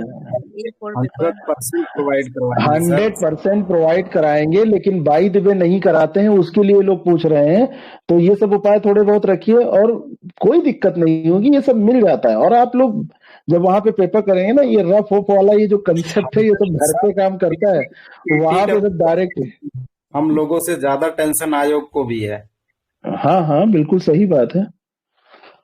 चलिए, ये रफ ऑफ मिल जाएगा वहाँ, टाइम का करने के लिए तो पक्का मिलेगा। सर नमस्ते सर, मुझे भी मेरा एक क्वेश्चन था। हाँ, कौन बोल रहे हैं? सर एक क्वेश्चन ये था सर कि जो स्ट्रक्चर बनाएंगे हम, सर स्ट्रक्चर जो बनाएंगे वो कहाँ पे बनाएंगे? ऐसे वाला रफ में जगह पे, रफ में बना सकते हैं, पीछे बैक साइड में रफ में बना लीजिए। और अगर आप बिल्कुल साफ स्ट्रक्चर बना सकते, देखिए सुनिए, कई लोगों ने ये मुझसे पूछा भी था, अगर आप बिल्कुल साफ स्ट्रक्चर बना सकते हो, बिल्कुल व्यवस्थित, कोई गंदा ना हो, साफ, तो ऐसे कि स्टार्टिंग में भी अगर आप बना देंगे और उसको बना भी रहने देंगे तो कोई नुकसान नहीं है। मान लीजिए आपने बनाया भूमिका, मुख्य भाग, उसमें क्या क्या लिखना है हमको, और आपने साफ बना दिया, जहां से इससे शुरू करना है वहीं पे स्टार्टिंग में ही, जैसे हम आपको नोट्स में देते हैं, और आपने नहीं काटा, बना भी रहने दिया, तो उसका नेगेटिव इफेक्ट कुछ नहीं पड़ेगा। गंदा नहीं होना चाहिए। नॉर्मली हम लोग स्ट्रक्चर बनाते हैं तो रफ करके बना लेते हैं जल्दी, क्योंकि स्ट्रक्चर में हम समय बर्बाद नहीं करना चाहते, उसका कोई एक्स्ट्रा मार्क हमको नहीं मिलेगा। ठीक है ना? ओके सर, पेज कम हो जाएगा। अरे नहीं, इतना पेज की क्राइसिस नहीं रहती है, कोई पेज वेज कम नहीं हो जाएगा। लेकिन नॉर्मली आप उसको बनाइए, वहां पे पेज पर्याप्त दिया रहता है, 12-13 पेज दिया रहेगा, 8-10 पेज में आप कंप्लीट कर लेंगे, या 10 पेज दिया है तो वो पूरा कर लेंगे आप, नॉर्मल शब्द अगर आप लिखते हैं, है ना? हाँ, ये कौन पूछ रहा था? पूजा, बताइए। पर्यायवाची शब्द और अनिकार्थी शब्द कितने आने के फिर चांसेस है? 2 या 3 से ज्यादा आ सकते हैं? नॉर्मली ये जब पूछा जाएगा तो आपसे, जैसे एक पर्यायवाची पूछा गया कि ब्रह्मा का पर्यायवाची लिखिए, तो नॉर्मली ये 3 पूछते हैं, कभी कभी 4 भी पूछ लेते हैं कि 4 पर्यायवाची लिखिए। नॉर्मली जो आदर्श होता है वो है कि 3 लिखिए, लेकिन 4 पूछ लेते हैं कभी कभी। ठीक है ना? और जो अनेकार्थी है उसमें भी 3-4 ऐसे ही पूछ सकते हैं। तो नॉर्मली आप 4 तैयार रखिए, 3 तो बिल्कुल हर हाल में तैयार रखिए। अब ये क्या पूछेंगे ये तो नहीं पता, लेकिन 4 तक पूछ सकते हैं, 4 से ऊपर नहीं पूछेंगे। ऐसा भी हो सकता है 2 पर्यायवाची लिखिए। 3 आदर्श मान के चलिए कि 3 बिल्कुल आदर्श है कि इस पे पूछा जाना चाहिए 3, लेकिन 4 पूछ रहे हैं आजकल। 1-2 पेपर में इन्होंने 4 भी पूछा है। इसमें बताइए, इसने जी। सर ये पर्यायवाची और ये अनेकार्थी शब्द सर कैसे लेवल के आने वाले हैं सर? इनका लेवल जैसा हमने आपको प्रैक्टिस में दिया है इसी तरीके के रहेंगे। और पर्यायवाची अनेकार्थी में अगर 4 आपसे पूछे जाएंगे या 3 पूछे जाएंगे तो 2 तो बिल्कुल सरल रहेंगे, 3 में 1 कोई टफ पूछ लेगा। नॉर्मली ऐसा इनका ट्रेंड रहता है। और जैसे आपसे मान लीजिए कि 3 पर्यायवाची शब्द पूछे गए और कहा गया 4 पर्यायवाची लिखिए, तो उसमें से 2 शब्द ऐसे होंगे जो नॉर्मली आपको पता होंगे, नॉर्मली जनरल शब्द होते हैं, और एक होता है तो थोड़ा सा टफ होता है, जो थोड़ा सा आप पढ़े लिखे होंगे तभी उत्तर दे पाएंगे। लेकिन अब इन सब चीजों का क्या डिस्कशन, इतना ज्यादा ह्यूज मात्रा में पर्यायवाची और अनेकार्थी ये सब किताबों में दिया है, क्या पूछा जाएगा कुछ पता नहीं है इसमें। जी जी सर, मैं ये पूछ रही थी कि सर जैसे अब टाइम बहुत कम बचा है, और अगर हम ऑप्शनल पेपर की बात करें तो क्योंकि इतना ज्यादा सिलेबस है तो काफी दिन पहले से स्टडी शुरू तो की थी, बट अब रिवाइज करने में बहुत ज्यादा टाइम लग रहा है। तो मैं ये पूछना चाह रही थी कि जैसे माना कि अगर ओवरऑल अगर हम सिलेबस को देखते हैं तो जो इम्पोर्टेंट राइटर्स हैं, तो क्या चांसेस हैं कि अब इम्पोर्टेंट राइटर्स आने के ही ज्यादा चांसेस होते होंगे अगर ओवरऑल अगर हम एक आइडिया लगाएं तो? किसी भी सब्जेक्ट में, और यही होता है हर सब्जेक्ट का। अब हर सब्जेक्ट का मुझे तो ज्ञान नहीं है, लेकिन जिनका जो सब्जेक्ट है उनको इतना पता है कि उन्होंने जब इंटरमीडिएट में पढ़ा होगा, ग्रेजुएशन में पढ़ा होगा, और पीजी किया होगा, पीएचडी की होगी, जिन्होंने जिस सब्जेक्ट में पढ़ा है उनको ये पता है कि ये टॉपिक हर जगह पूछा जाता है। जैसे मान लीजिए कि कोई सब्जेक्ट आप ले लीजिए, तो आप एक टॉपिक उठाएंगे तो वो एक ऐसा मिलेगा कि वो हर जगह, जैसे ज्योग्राफी टॉपिक है, अब ज्योग्राफी जो लोग पढ़ते हैं उनको पता है कि हम कॉन्टिनेंटल ड्रिफ्ट थ्योरी पढ़ के जाना ही है, प्लेट टेक्टोनिक थ्योरी पढ़ के जाना ही है, उससे नहीं बच सकते हैं, है ना। अगर मृदा विज्ञान सिलेबस में है तो मृदा की संरचना पढ़ के जाना ही है, उससे नहीं बच सकते हैं। एक एग्जाम्पल मैं दे रहा हूं, तो ऐसा आपको पता होता है, तो आपको जो इंपॉर्टेंट लगे उसको पढ़िए। और मैंने शुरू में बताया था कि आप लोग स्ट्रक्चर बनाने की कोशिश करिए। अपना नोटबुक जो आपने बनाया होगा उसमें कोशिश की होगी जो जो इंपॉर्टेंट चीजें हैं उनको थोड़ा थोड़ा सॉर्ट आउट करके नोट किया होगा, सॉर्ट कर करके। जैसे मैंने कहा था कि जो लॉन्ग क्वेश्चन है और जो शॉर्ट क्वेश्चन है और जो वेरी शॉर्ट क्वेश्चन है, तो आप चले आइए शॉर्ट क्वेश्चन पे, शॉर्ट तैयार करिए, जब जरूरत पड़ेगी तो उसको वेरी शॉर्ट कर दीजिएगा, और जब जरूरत पड़ेगी तो उसको लॉन्ग कर दीजिएगा। तो ऐसा काम जितना आपने किया है, कॉपी में, बुक में, कहीं पे भी नोट किया है, हाईलाइट किया है, उसी को बार बार रिवाइज करिए। और उसका रिवीजन बहुत जरूरी भी है, क्योंकि वो पढ़ा तो है आपने, अगर रिवीजन नहीं करेंगे तो वो कंफ्यूजन की स्थिति में कंफ्यूजन हो जाएगा। और अगर आपने रिवीजन कर लिया तो उतनी ही पढ़ाई आपके काम आ जाएगी। तो जो नोट्स आपने बनाया है उसका रिवीजन करिए। Hello sir. जी सर, ठीक है। सर एक चीज और पूछनी थी मुझे। जी सर ये जो वर्तनी है, वर्तनी में सर कभी कभी किसी शब्द का सारी जो मात्रा है वो उनको अलग करके भी बोल दिया जाता है, आई थिंक। जैसे मतलब सर मेरा कहने का मतलब ये है कि किसी भी शब्द को मैंने एक, जब मैं वो पिछले लास्ट ईयर का जो पेपर सॉल्व कर रही थी तब मैंने एक वर्ड का देखा था कि उन्होंने उसको क्या शब्द यूज किए थे, वो मुझे एग्जैक्ट नहीं याद आ रहा है, बट जो मात्रा है या जो भी स्वर है वो सब अलग अलग करके अ प्लस का, मतलब इस तरह से सर ये कैसे करके होगा? नहीं ना ना, ऐसा कुछ नहीं कर रहे हैं। वो आपने जो पढ़ा है वो कहीं किसी ने, ऐसा है कहीं, वो आप सही कह रही हैं, मुझे भी ध्यान आ रहा है, ऐसा कहीं कुछ लिखा मिलता है, मुझे भी एग्जैक्टली याद नहीं आ रहा है, लेकिन उसमें ऐसा कुछ नहीं करना है। देखिए मान लीजिए कि मैंने आपसे कहा, जैसे मैं आपको उदाहरण देके बता देता हूँ। हाँ, मैं उदाहरण देके आपको बता देता हूँ। जैसे मान लीजिए कि मैंने कहा कि, जैसे मैंने कहा कि ज्योत्सना की वर्तनी आप शुद्ध करिए, और ज्योत्सना यहाँ पर हमने गलत लिख दिया, और ज्योत्सना हमने लिख दिया ज्योत्सना, ठीक है ना। अब इसकी वर्तनी शुद्ध करके लिखना है, ये आपके छपा रहेगा, और शुद्ध वर्तनी आपको लिखना है, तो आपको बस इतना लिख देना है ज्योत्सना, बस आपका काम हो गया। बाकी इसमें आप कह रही हैं कि जैसे जा, धन, यो, धन, ता, ऐसे करके लिख देंगे, फिर सा को ऐसे करके लिख देंगे, फिर ना को प्लस करके लिख देंगे, ऐसा। तो ऐसा करने की कोई जरूरत नहीं है। आपने जितना सही सही लिख दिया, एक नंबर का प्रश्न है तो ये मिल गया। आपने मान लो कि उज्जवल लिखा है, हाँ एक मिनट बताइए, उज्जवल, तो आपने उज्जवल ऐसे लिख दिया है, तो आपने क्या किया, सही करके दो जा आधा लगाया और उज्जवल कर दिया, तो ये सही हो गया। आपने बस सही लिख दिया, ये छपा रहेगा आपका, और इधर लिख दिया, ये ऐसा करके कुछ दिखाने की जरूरत नहीं है। जी बताइए सर। सर एक चीज और बस पूछनी थी मुझे कि सर एक चीज और है लास्ट। सर ये देवनागरी में आपने कहा था कि अगर इंग्लिश की कोई भी कोटेशन आती है आपको तो देवनागरी में लिख सकते हैं, तो सर देवनागरी में लिखने में थोड़ा सा अटपटा लग रहा है। मतलब अगर मैं हिंदी के लिखूं अ पेपर में थिंग ऑफ ब्यूटी विद एक जॉय मिनट फॉरएवर या वन 4 वन लाइन मिनट लिखूं। हाँ मैं समझ गया। हिंदी के पेपर में ये शर्त है। बाकी ऑप्शनल के पेपर में आप हिंदी अच्छा मीडियम में हिंदी लिख में रहे हैं। हाँ हिंदी में हिंदी पूछ में रही है। हाँ हिंदी में तो उसको आपको जैसे अंग्रेजी थोड़ा सा इसमें लिखने का ये हो जाता है ना कि हिंदी का पेपर है और खास करके हिंदी ग्रामर और भाषा का पेपर है, तो आप उसको देवनागरी लिपि में जैसे लिखेंगे तो ज्यादा ठीक रहेगा। लेकिन अगर आपको लग रहा है कि उसका देवनागरी लिपि में लिखना या देवनागरी लिपि में करना थोड़ा सा प्रॉब्लम खड़ी कर रहा है और उतना स्मूथ आप नहीं लिख पा रहे हैं, थोड़ा सा दिक्कत हो रही है, तो आप ऐसा करिए कि उसको सर ऐसे अगर लिख लग रहा दें है कि कि जो लिखना है सुंदर चीज हमेशा आनंद देने वाली होती है, आनंद प्रदान करने वाली होती है, ये ऐसे ट्रांसलेट करके हिंदी में लिख सकते हैं वही कोटेशन। ये भी बहुत सही है। ये और सर उसमें अब ट्रांसलेट उतना तो कर सकते हैं बट सर बहुत सारी ऐसी लाइंस हैं जिनका ट्रांसलेशन इतना आसान नहीं होता है कि एग्जामिनेशन भाव हॉल में जाकर के वहां पे कर लें।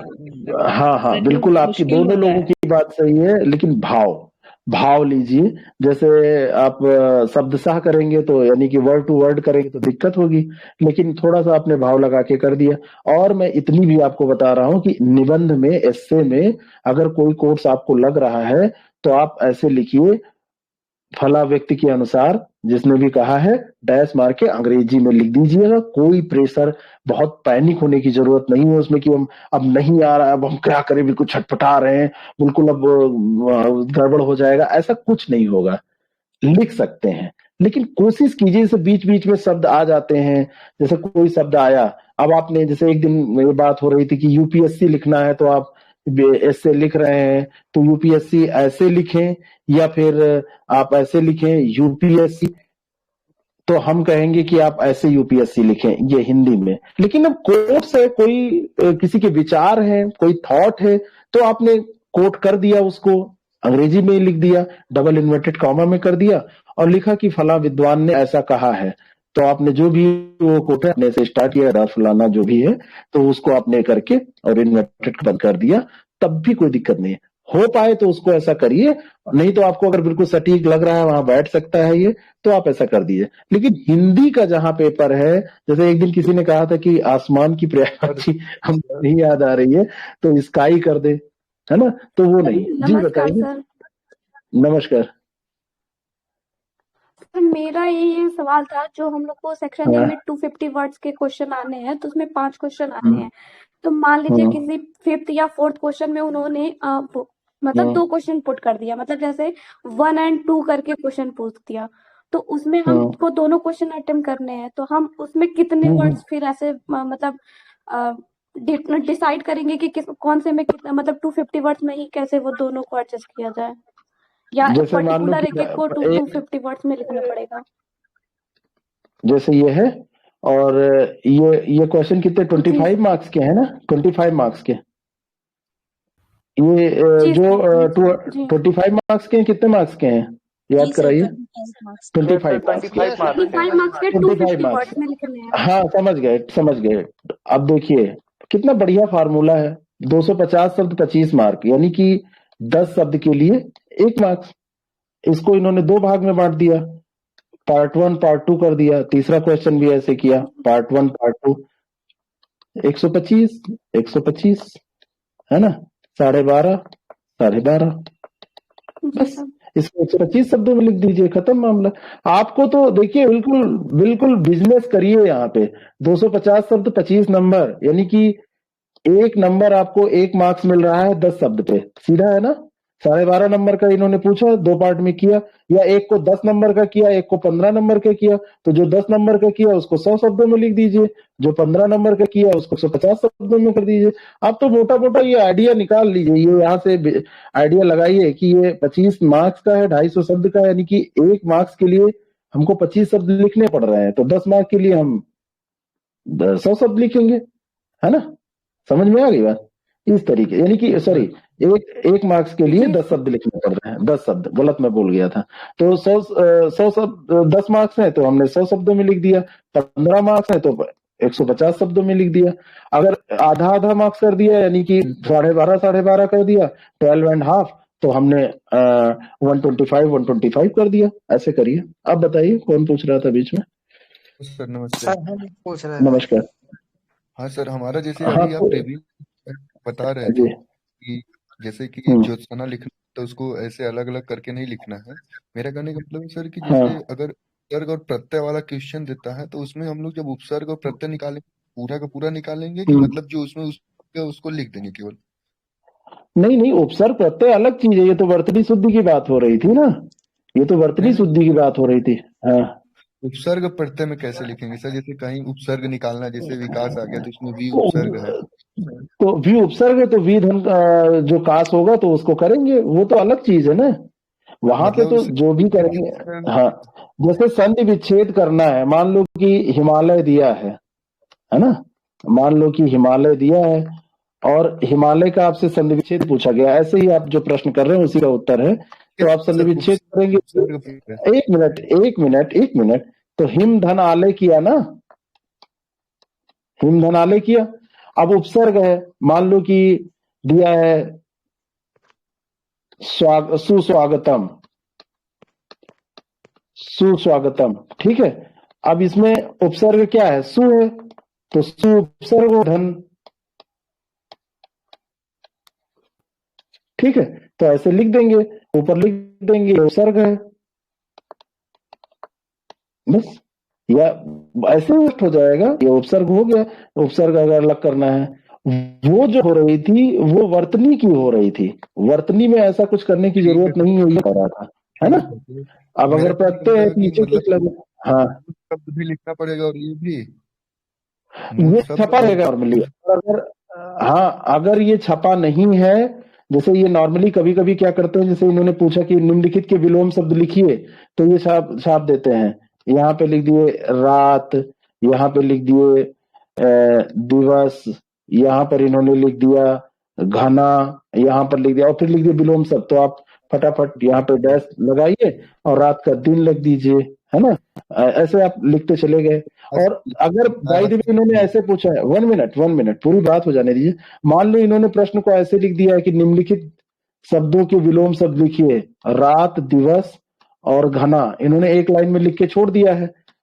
और ये सब ऐसा नहीं दिया है, ये ऐसा इन्होंने नहीं दिया है, जैसा कि मैंने पहले बताया। और ऐसे इन्होंने छोड़ दिया है और प्रश्न के नीचे जगह दे दी है। तो आप फट से उठाइए और इधर लिखिए शब्द, एक लाइन खींचिए और यहाँ पे लिखिए विलोम, इसको ऐसे बंद करिए, यहाँ पे लिखिए रात, यहाँ पे लिखिए दिवस, यहाँ पे लिखिए घना और इनके विलोम शब्द इनके सामने फटाफट लिख दिए। इसमें कितनी देर लगेगा? कोई दिक्कत नहीं है। नॉर्मली ऐसे ये पूछ लेते हैं, ऐसे लिख देंगे। तो आप शब्द विलोम लिखिए, लाइन खींचना हो खींचिए, ना तो ये भी ना करिए, बहुत बनाने की कोई जरूरत नहीं है। बस शब्द के नीचे शब्द जो दिए हैं उनको फटाफट लिखिए, उनके सामने विलोम लिख दीजिए। और ये 3 नंबर आपको दिला रहा है तो थोड़ा बहुत काम अगर करा ले रहा है तो कोई दिक्कत नहीं। यहाँ पे 3 में 3 पूरा मिल जाएगा। थ्योरी वाले प्रश्न में आप थ्योरी कुछ भी लिख डालेंगे, 3 नंबर का है, किसी भी दशा में आपको 2.5 नंबर से ऊपर नहीं मिलेगा, काट देंगे उसका नंबर, है ना। समझ गए सर? मेरा कहने का मतलब जैसे कोई भी शब्द दिया उसमें उपसर्ग छाटना है सर, ठीक है। तो उसमें कोई मूल शब्द होगा प्लस उपसर्ग होगा, तो हमें उस उपसर्ग में से केवल उपसर्ग लिखना पड़ेगा या उपसर्ग प्लस मूल शब्द दोनों लिखना पड़ेगा? अभी मैंने क्या बताया था? दोनों लिखना बताया था ना, कि सुस्वागतम में मैंने कहा था कि सुधन स्वागतम दोनों आप लिख दीजिए। सु को दिखा दीजिए कि ये उपसर्ग है और मूल शब्द स्वागतम हो गया, दोनों लिख दीजिए ना, प्लस करके लिखने का यही तो मतलब हुआ। दरअसल बात है सर, कुछ आता नहीं है तो सोच रहे थे केवल वही लिख देते तो काम हो जाता शायद। सर आप दिखाएंगे कैसे कि मूल शब्द क्या है, उपसर्ग क्या लगा है? तो आपको दोनों दिखाना पड़ेगा ना। अब कुछ नहीं आता है इस कारण से आप अधूरा लिखेंगे तो समस्या है ना। जैसे मान लीजिए कि कुछ भी, जैसे रात्रि है, रात्रि में शुभ लगा दिया गया, जैसे मैं अब करने वाला हूं शुभ रात्रि, तो शुभ रात्रि। अब इसमें मान लो शुभ शब्द आप दिखा रहे हैं कि ये उपसर्ग है, तो मूल शब्द रात्रि है, तो इसमें क्या दिक्कत है? आपको शुभ अगर पता है तो धन रात्रि लिख दीजिए और इसमें ये दिखा दीजिए कि ये उपसर्ग है। एक एग्जाम्पल मैं आपको दे रहा हूं, तो इतना दिखा देने में कोई दिक्कत नहीं है ना, ठीक है ना। ओके सर, हाँ कोई दिक्कत नहीं, इसको प्लस करके इसे दिखा दीजिए और कह दीजिए कि ये उपसर्ग है, ठीक है। चलिए फटाफट। हाँ सर मैन आप निबंध बता रहे थे, बता दीजिए। नहीं बताऊंगा, कई बार बता चुका हूँ। और आज बता दीजिए सर। आज के पेपर में जो 1 मिनट मेरी बात पूरी करने दीजिए। आज के पेपर में जो निबंध 6 दिए हैं वो मेरी दृष्टि से इम्पोर्टेंट हैं, वही मुझे बताने थे, तो आज के पेपर में हमने उसको दे भी दिया है। तो वो जो पेपर पड़ा हुआ है GLP 5 जो पड़ा है उसको आप चाहिएगा तो सॉल्व कर लीजिएगा और ग्रुप में शेयर कर दीजिएगा। तो वो जो निबंध है वही इम्पोर्टेंट है, उसमें मैं बोलूं या ना बोलूं आप लोग पढ़ना जानते हैं, उसको देख लीजिएगा। उसमें अभी बताया भी तो है, सामने लाके देख लीजिएगा। बोल चुका हूँ, यहाँ बता चुका हूँ। अगला कोई प्रश्न? हेलो सर, हमारा क्वेश्चन है, हम लेट में आए हैं, सॉरी।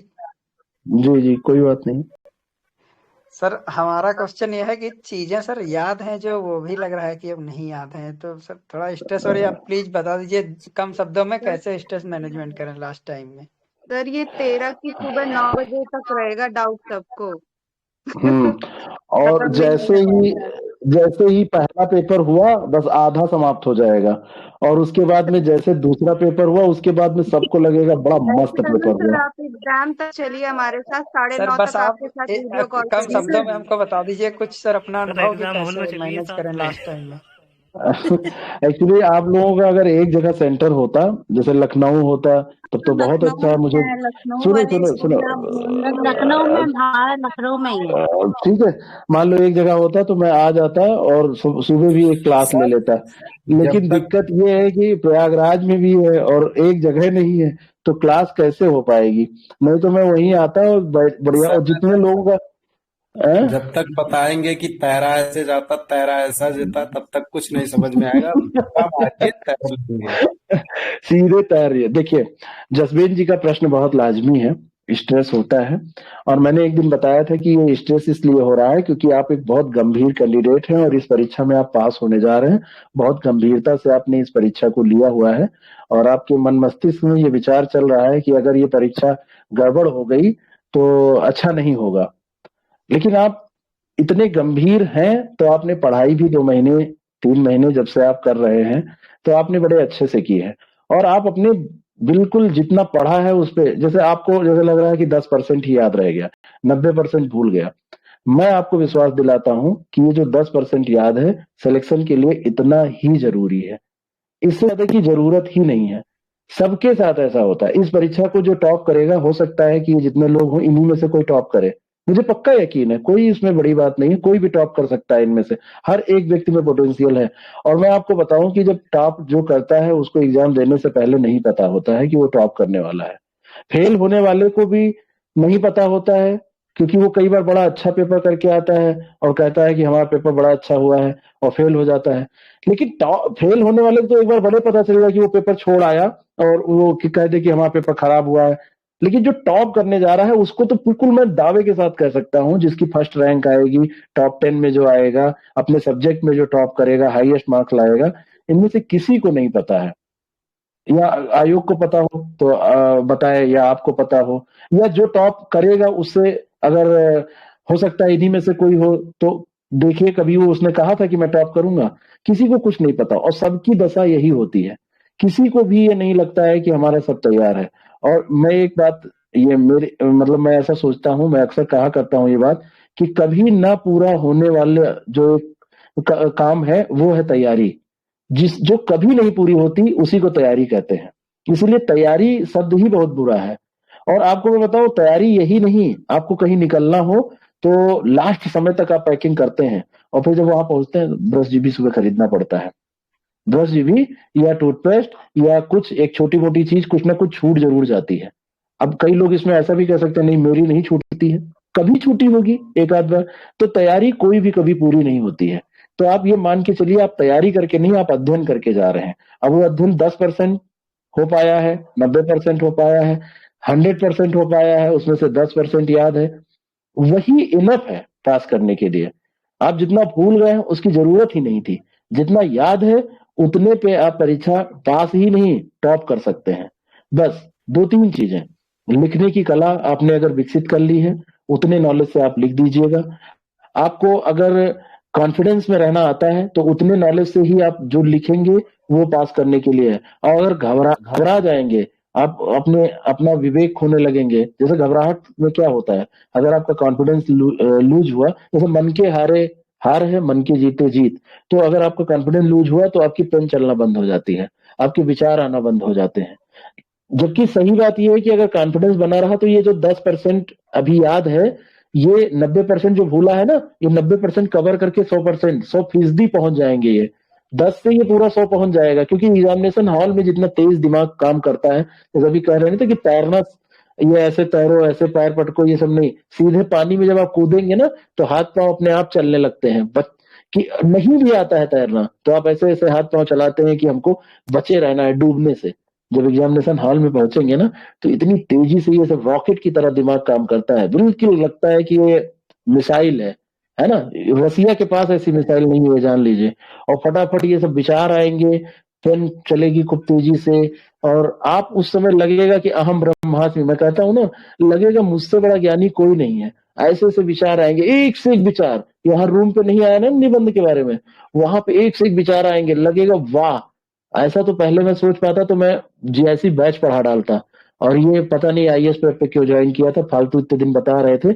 इससे ज्यादा ज्ञान तो हमको, ये ऐसा सब फील होगा आपको, और भगवान करे ऐसा ही हो। हमारी उपयोगिता न रह जाए, मुझे कोई दिक्कत नहीं है, लेकिन आपका पेपर अच्छा हो जाए और खूब बढ़िया बढ़िया विचार आएंगे कमरे सर में। आपके साथ आपका सब्जेक्ट बहुत अच्छा तैयार हो गया है, उससे कोई मुझे शिकायत नहीं है। काश मुझे मैथ, फिजिक्स, बायोलॉजी सब आती होती तो मैं सब पढ़ा डालता, लेकिन हमारा मुझे सर जो सब्जेक्टिव है सर, वो इंग्लिश लिटरेचर बड़ा लेंदी है सर। अरे इंग्लिश लिटरेचर जी के सब्जेक्ट से डिसाइड होगा। हाँ, डिसाइड होगा, इसमें कोई दो राय नहीं है, ऐसा मुझे भी लगता है। ये जो 40 नंबर पास करने की जुगत में जो लोग जा रहे हैं ना, कि केवल किसी तरीके से पास होना है, वो मेरिट से वैसे ही बाहर हो जा रहे हैं। ज्यादा उम्मीद ये है, कारण उसका क्या है कि आप जब मेरिट बनेगी तो इस जो फर्स्ट पेपर को जो लोग नजरअंदाज कर रहे हैं उनको आप देख लीजिएगा। जैसे मान लीजिए कि मैथ्स का पेपर आया और मैथ्स के पेपर में सारे लोगों ने 300 में सबको मिल गया 235, 40, 242, 230, ऐसे इतने कैंडिडेट मिल गए कि जितने सेलेक्ट होने हैं। अब मेरिट कहां से बनेगी? हिंदी के पेपर में जिनको 65 मिलेगा वो सबसे अच्छी फाइट करेंगे, जिनको 52 मिलेगा उससे कम करेंगे, जिनको 45 मिलेगा वो सबसे कम करेंगे, और जो 40 के नीचे आ जाएंगे वो करेंगे ही नहीं, मैथ में भले ही 250 पाए हो। तो ये डिसाइड करेगा, निश्चित डिसाइड करेगा, इसमें कोई दो राय नहीं है। लेकिन जैसे कई लोगों को ये भी है कि हम किसी तरीके से 40 पा जाए तो उधर कवर कर लेंगे, तो अच्छी बात है। मैथ में उनको या फिजिक्स में या किसी भी सब्जेक्ट में, कोई भी हो, आर्ट्स का सब्जेक्ट हो, अगर ऐसा मिल जा रहा है तो बहुत बढ़िया बात है, लेकिन पास तो होना ही है। ये तो जसवेंद्र जी, ये सबके साथ हो रहा है, आप बता दे रहे हैं ईमानदारी के साथ, बाकी लोग हो सकता है अपने को समझाने के लिए न बता पा रहे हो, है ना सर? नहीं सर, सभी का यही हाल है। यहाँ इतने फार्मूले याद करके एक भी फार्मूला याद नहीं है इस समय, ऐसा लग रहा है सब भूल गए।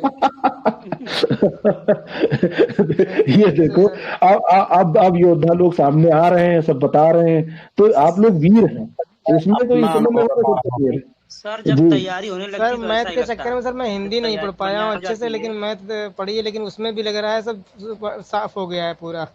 कुछ नहीं साफ हुआ है, आप देखिएगा, सब आप बिल्कुल साफ करके आएंगे, सबको आप ही आगे रहेंगे। जी दीपक जी। सर हाँ। जैसे आपने कहा था कि मैं ऑप्शनल वाले में डायग्राम नहीं बनाने, थ्योरी लिख देना चाहें, तो सर जैसे मेरा फिजिक्स है तो फिजिक्स में ऑप्शनल में डायग्राम नहीं बनाना, अगर डायग्राम बनाना तो थ्योरी नहीं लिखना, एक्सप्लेनेशन।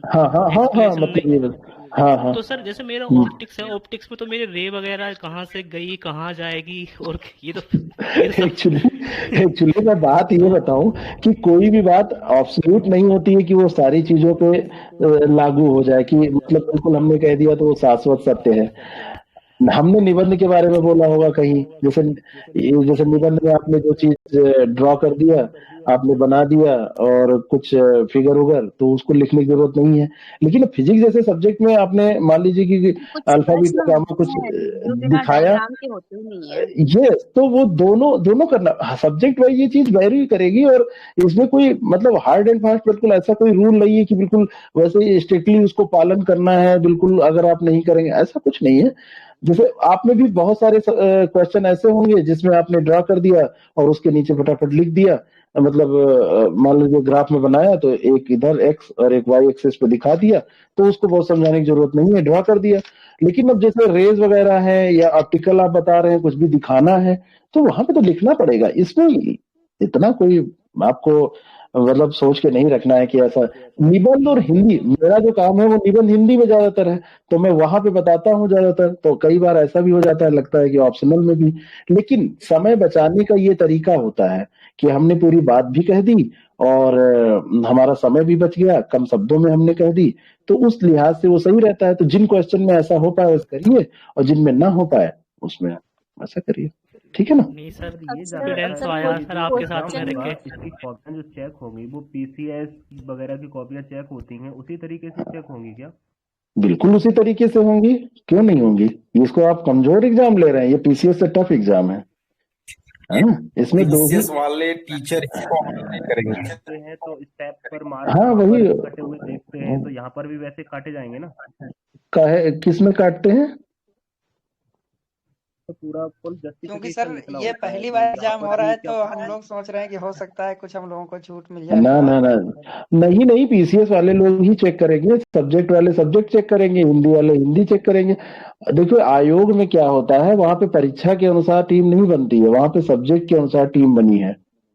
बस एक लाइन में आप ये समझ लीजिए कि उनका पैनल है कि ज्योग्राफी का पेपर कौन बनाएगा, तो फला फला 20 टीचर प्रोफेसर्स और जो जितने भी योग्य लोग हैं वो सब हैं, तो वो लोग बनाएंगे। तो कॉपी चेक कौन करेगा, तो 50 लोगों की टीम है कि ये लोग हिंदी चेक करेंगे, इसमें 10 लोग ये है, तो वो निश्चित पैनल है। अलग अलग यूनिवर्सिटीज से प्रोफेसर जी लोग आते हैं, वो सर लोग चेक करते हैं। तो अब वो सर लोग जो चेक करते हैं वही लोग रहेंगे, वो चेक करेंगे, उसमें कोई वो नहीं है, जो टीम है वैसे ही रहेगी। और एक चीज, कर्मण्येवाधिकारस्ते मा फलेषु कदाचन, ये बहुत ही इंपॉर्टेंट है। ये आप अंतिम समय में यही सोच के जाइए कि हम जो लिखेंगे, जो हमारा कर्म है वो हम करेंगे, बाकी कौन चेक करता है कैसे, और जो चेक करेगा वो सबके लिए होगा ना। तो ये सारी चीजें तो बिल्कुल सोचनी ही नहीं है, अपना कर्म करिए, और जो लोग चेक करेंगे वो सबके लिए वैसे ही लोग होंगे। और अंतर होता है 2 लोगों में चेक करने में, तो इसीलिए कॉपी आपकी 2 बार चेक कराई जाती है, फिर स्क्रूटनी की जाती है उसकी, और उसमें देखा जाता है कि कहीं जोड़ घटाव में गलत तो नहीं हुआ है। और कोई जो टीचर होते हैं वो ज्यादा मार्क्स देते हैं, कोई कम देते हैं, तो उसको भी बराबर किया जाता है। बहुत सारी विधियां होती हैं। तो ये सब आयोग पे आप यकीन रखिए, और एक संवैधानिक संस्था है, वो आपके साथ अन्याय नहीं होने देगी। लेकिन आप जो है अपना काम अच्छे से करके आइए, और ये सब दिमाग से निकाल दीजिए। कॉपी आपको मैं बताऊं, मार्क्स एग्जामिनर कभी काटना आपका नहीं चाहता, वो कोशिश तो करता है कि एग्जामिनर, भाई उसको दिया जाता है एग्जामिनर को कि इस पैरामीटर पे आपको चेक करना है, तो कोशिश तो रहेगा कि कहाँ से काट ले, लेकिन वो मार्क्स देना भी आपको चाह रहे। कोशिश वो काटने की इसीलिए है कि आपको मार्क्स मिल भी पाए।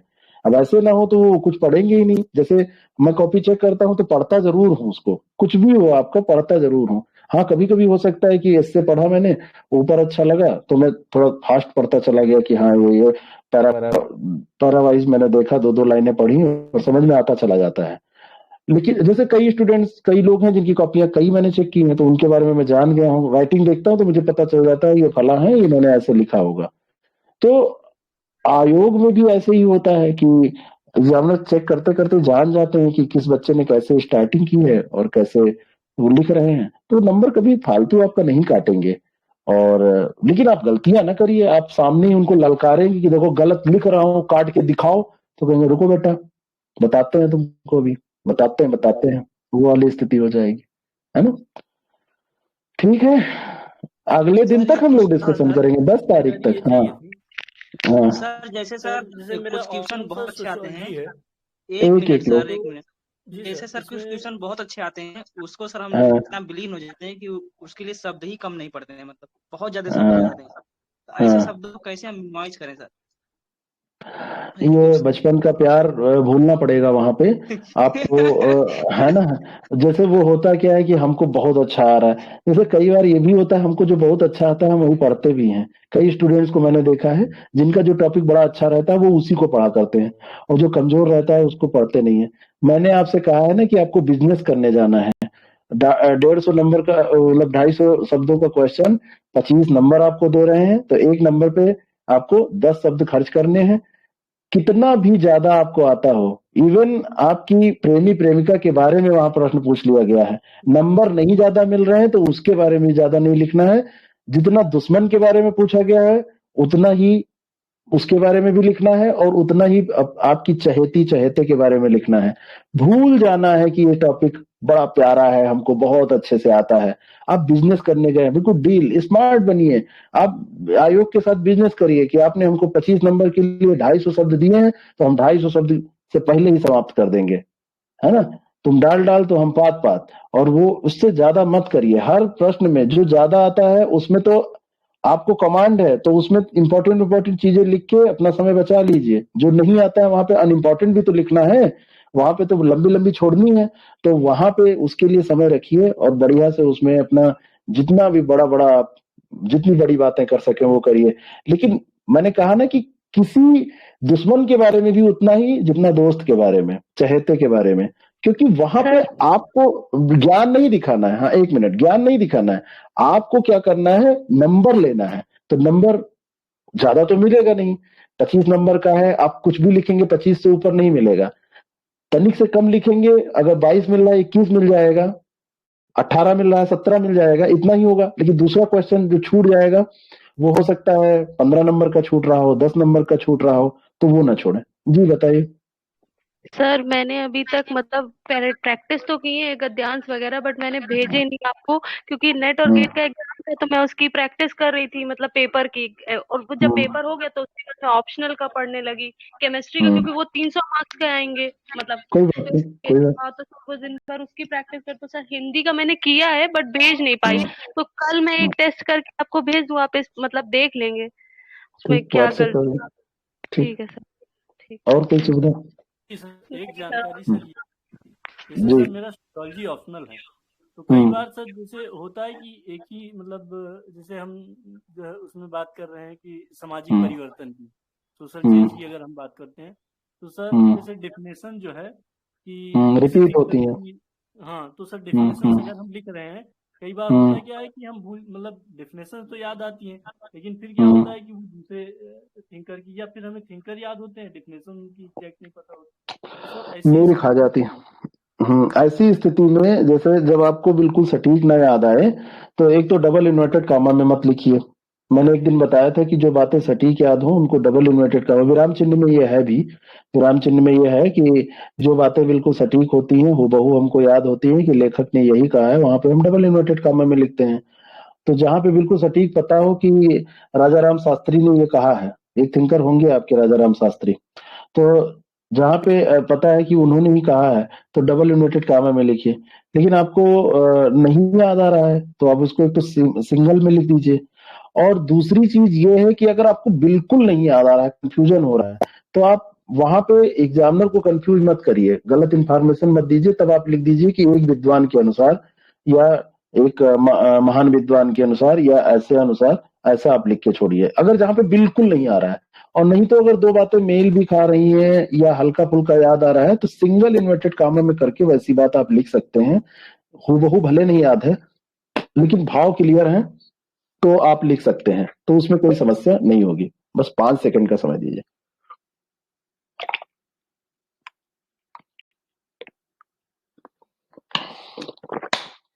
सर जैसे निबंध सर था एक, मतलब एक किसी ने कहा है मतलब विकास का हर सोपान बर्बरता के नए आयाम पैदा करता है, तो सर ये पता नहीं किसने बोला है, तो कोई बात नहीं, तो सर किसी विद्वान के अनुसार या डायरेक्ट कहीं पे लैंग्वेज बना के आपने लिख दिया कि सच ही कहा गया है, या ऐसा कहा है किसी ने, है ना, या ये सच ही है, ये बात सच ही है, जैसे भी उसको लिंक कर पाए, वो तो डिपेंड करेगा कि लैंग्वेज कैसी उस समय आएगी।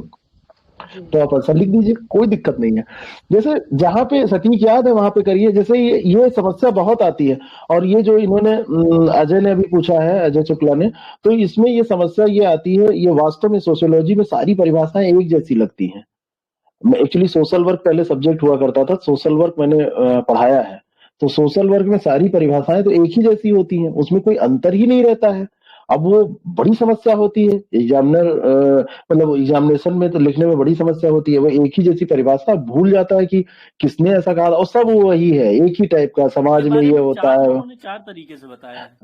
हाँ, जैसे वही बात है ना। अब वो हाँ, और ये भी 2 चीजें हैं उसमें। एक बातें सब लोगों ने एक ही जैसे की है, और दूसरी बात है कि एक ही चीज को 4 लोगों ने 4 जैसा बताया है। अब वो दोनों सब कुल मिला के वो सब मिक्स होने लगता है। तो सोशल वर्क में मेरी किताब भी है, मैंने लिखा था, लेकिन वो तब तक आयोग ने हटा दिया, वो छप ही नहीं पाई, वो बनी रखी हुई है, और वो पब्लिकेशन में भी गई थी। लेकिन जैसे उधर हमने डाला, 15 दिन बाद आयोग का ये आया कि हम ये सब्जेक्ट हटा रहे हैं। खैर, ये सब बातें कभी और। तो और लग रहा है बिल्कुल कर लेंगे एग्जाम। एक प्रश्न आपसे सर 1-1.5 घंटे जी हो गया बताइए। सर, लेकिन एग्जाम का 1.5 प्रेशर घंटे नहीं हुआ, रिलीज हो 1 घंटे 53 मिनट हो गया। नहीं सर, एग्जाम का प्रेशर बिल्कुल रिलीज हो गया सच में सर, बहुत टेंशन थी मैं। हम मतलब ऐसे ही बैठे मिलेंगे आपको, जब क्वेश्चन नहीं आएगा तो मुझसे पूछिएगा, सामने ऐसे नजर आएंगे, कोई दिक्कत नहीं। नहीं सच में सर, कुछ तो याद आएगा ही। बताइए ज्ञानेंद्र जी। सर केवल एक प्रश्न आपसे पूछना है सर, ये बताइए कि आज तक जितना मैंने पढ़ा इसको 100% कैसे लिख जाएं, पूरा सिलेबस कवर करने का टेंशन नहीं है, जितना तैयार है इसको 100% कैसे लिखें? 100% आप जितना आपने पढ़ा है, तो जब वहां क्वेश्चन आए तो आप जब भी जैसे इधर ही पढ़े होंगे महीने 1.5 महीने में, तो इतनी पुरानी कोई चीज है नहीं कि आपको याद नहीं आएगी। तो जैसे क्वेश्चन आए तो उसको थोड़ा समय दीजिए। जैसे होता क्या है, क्वेश्चन आता है, हम लोग 2 चीजें करते हैं, या तो उसको हम बिल्कुल छोड़ देते हैं, हम कहते हैं कि अब ये हमको आता ही नहीं, हाथ पांव ढीले कर देते हैं, या दूसरा काम हम करते हैं कि हम उसको तुरंत लिखने लगते हैं। तो थोड़ा सा सोचिए, जैसे अगर बढ़िया सटीक आ रहा है तो आप तुरंत लिखिए, जैसे भी करना है करिए। लेकिन अगर जैसे लग रहा है कि थोड़ा सा यार और याद आ जाना चाहिए, थोड़ा सा याद आ जाता तो मजा आ जाता, तो थोड़ा सा उसको समय दीजिए, थोड़ा सा। और वो समय ज्यादा नहीं होगा, 20 सेकंड 30 सेकंड, और सोचिए कि इसको ऐसे हमने पढ़ा था, तब भी ना याद आए तो उस समय के लिए उसको छोड़ दीजिए, अगले क्वेश्चन पे शिफ्ट कर जाइए। मैंने कहा ना कि आपको क्वेश्चन अगर नहीं आ रहा है, सटीक याद नहीं आ रहा है, तो उसको तुरंत करने की कोशिश बहुत नहीं करनी चाहिए। आप सब लोग प्रीलिम्स पास किए हैं, प्रीलिम्स में कई क्वेश्चंस ऐसे आपको मिले होंगे जो उस समय आपको नहीं आ रहे थे, आप आगे बढ़ गए, और जब सेकंड राउंड में आए या पीछे जब फिर से बढ़ के देखे तो वो बिल्कुल सटीक याद आ गए, बिल्कुल लगा कि हाँ बिल्कुल। तो कई बार ऐसा होता है, बहुत सिंपल सी बात, आपसे नॉर्थ ईस्ट की किसी स्टेट की राजधानी अचानक पूछ ली जाए तो लगेगा अरे यार ये गड़बड़ हो गया, आइजोल है कि कोहिमा, ये सब गड़बड़ाने लगता है। वो ऐसा तो नहीं, अरुणाचल प्रदेश में ईटानगर, गांधी और दुनिया भर का वो सब मतलब गड़बड़ाने लगता है, प्रॉब्लम होने लगती है। लेकिन थोड़ा सा अगर समय आपको दिया जाए तो आपको थोड़ी देर बाद लगने लगता है कि हाँ यही तो है, इसमें क्या है, तो हमने बहुत बचपन में पढ़ा था। तो जैसे आपने कहा कि 100% उसका उपयोग कैसे करें, तो क्वेश्चन आपने पढ़ा, नहीं आ रहा है तो बहुत परेशान मत होइए, चुपचाप उसके बारे में 10 सेकंड सोचिए, नहीं आया छोड़ के आगे बढ़ जाइए। पर्यायवाची नहीं याद आ रही है, 3 पूछी गई है, 2 याद आ रही है, 2 लिख दीजिए, 1 छोड़ दीजिए, अगला क्वेश्चन करिए। लेकिन ये याद रखिए कि आपने जो ये छोड़ा है तो इसको करना है, ये टाइम मैनेज करिए वहां पे। फिर आपने आगे विलोम वाला क्वेश्चन किया या आपने बोली भाषा का क्वेश्चन किया, उसको लिख दिया। उसी को जब आप लिख रहे होंगे तो ये दिमाग जो है आपका बड़ा शातिर होता है, ये छूटी हुई चीज को आप भूलने की कोशिश भले करें, लेकिन जब भूलने की कोशिश करेंगे तो वो ज्यादा याद रहता है ना। ये तो आप जानते हैं साइकोलॉजी। मान लीजिए कि लड़ाई हो गई शाम को, तो कहते चलो हमसे कोई मतलब नहीं, अब नहीं, तो रात में नींद नहीं आती है, तो वो क्या होता है कि वो आप उसे भूलना तो चाहा लेकिन भुला ना पाया, वो वाली स्थिति होती है। तो ऐसे ही क्वेश्चन भी होते हैं जो नहीं आते हैं, वो ऐसे चला करते हैं पार्लर दिमाग में। तो आप लिख रहे होंगे भाषा बोली वाला प्रश्न और आपके दिमाग में आएगा पर्यायवाची वाला, तो धीरे से भाषा बोली को वहीं रोकिए या रफ पेज पे जाइए और फट से उसको नोट कर दीजिए। 2 तरीके होंगे, तो भाषा बोली भूलेगा, तो जब थोड़ा समय देंगे तो वो याद आएगा। इतना ही नॉलेज आपका पूरा पेपर का। लेकिन टाइम मैनेजमेंट कि हाँ उस पर बहुत समय नहीं बर्बाद करना है कि याद करते करते करते करते 2 मिनट बिता दिए, तो 2 मिनट ज्यादा हो गया ना, 10-15 सेकंड सोचिए, नहीं आया आगे बढ़ जाइए। और फिर उसको जब आप वो क्वेश्चन कर रहे होंगे तो याद आएगा, वो पहले चला करेगा आपके दिमाग में, बिल्कुल पक्का है। याद आया वो फट से पीछे जाके लिख दीजिए या उसको रफ में नोट कर लीजिए, क्योंकि फिर भूल जाता है कभी कभी, झटके में याद आता है तो फिर भूल जाता है। तो उसको कर लीजिए और करने के बाद में आप जो है फिर आगे बढ़ जाइए। और ऐसे ही जैसे कोई थ्योरी वाला प्रश्न है उसको आप लिख रहे हैं और आपको कुछ विशेषताएं और चाहिए, कुछ बातें और चाहिए, तो जितना याद आया आप उतना लिख रहे हैं, फिर नहीं याद आ रहा है तो उसको भी उतना छोड़ के थोड़ा सा सोच सकते हैं। कभी कभी आप उसको छोड़ के दूसरा क्वेश्चन लिखिए तब भी याद आ जाएगा। तो इस तरीके से स्टेप बाय, जैसे ये दिमाग की एक बहुत बड़ी खासियत ये होती है कि इस पे जब आप ज्यादा भार लाद दोगे तो ये थोड़ा सा झन्नाने लगता है, ये मतलब उलझने लगता है और बहुत इसमें जैसे एक इरिटेशन होता है ना आपको, तो ये यही तो कुछ दबाव पड़ता है। जैसे आप भूखे होते हैं तो आपको बहुत गुस्सा आती है ना, तो वो शरीर क्रिया प्रतिक्रिया वाले नियम पे काम करता है, आप जैसा उसको इनपुट देंगे वैसा वो आउटपुट देगा। तो लेकिन जब आप उसको थोड़ी देर रिलैक्स कर देते हैं कि हाँ कोई बात नहीं, नहीं आता है, जैसे आपसे कोई गलती हो गई तो पापा अक्सर क्या करते हैं, ऐसे करोगे काम, बस तुम यही करना, इतने बड़े हो गए हो और तुमको कोई तमीज नहीं है। लेकिन मम्मी क्या करती हैं, अरे चलो कोई बात नहीं, सही चोट वोट तो नहीं लगी है, सही है, तो आपको बड़ा अच्छा लगता है कि हाँ ठीक है। तो आप उस समय फिर बिल्कुल शांत हो जाते हो। अगर पापा, तो आप और ज्यादा गुस्सा होते हैं, उधर जाते हैं और दूसरा फिर कुछ एक घटना हो जाती है या जैसा भी होता है, पर मतलब आपको दिक्कत होती है। तो आप दिमाग से यही कहिए, कोई बात नहीं, नहीं याद आ रहा है बेटा, ठीक है, चलो हम अगला क्वेश्चन करते हैं, तब तक चलो उसमें जुटो हमारे साथ, और अभी जब याद आएगा तो हमको बताना। तो दिमाग कहेगा कि ठीक है, अभी हम याद करके बता रहे हैं, और वो शर्मिंदा होगा और कहेगा ठीक है। तब वो याद करेगा कि 15-20 दिन पहले हमने पढ़ा था, तो वहां से लाएगा और फिर आपको देगा कि यही तो था, लिख दो वहां पे। लेकिन अगर आप उस पर प्रेशर डालेंगे कि अरे बिल्कुल मतलब इसी समय बताओ, तो वो कहेगा कि नहीं बताएंगे, जाओ क्या कर लेंगे। तो इस तरीके से आप स्टेप बाय स्टेप जब पार्ट पार्ट में चीजों को करेंगे और दिमाग पे दबाव कम डालेंगे तो वो याद आ जाएगा। ठीक है ना, ऐसा कुछ करिए। ठीक है, और कोई प्रश्न?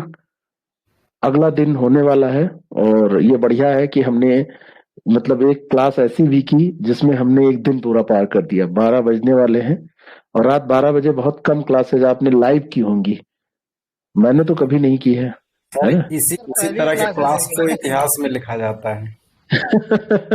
इतिहास। अब मेरी एक बहुत मतलब ख्वाहिश है, पता नहीं क्यों, एक दिन मैं सपना देख रहा था, कसम से बता रहा हूँ कि मैं जब सुबह उठा, सुबह की बात है, तो मैं उठा तो मैं उसमें देखा कि ऐसे मेरे संख्या आई कि 308 लोग जीआईसी में सेलेक्ट हुए हैं, वो सब मतलब जितने इसमें हैं, ऐसा मतलब ऐसे दिखा हमको अचानक।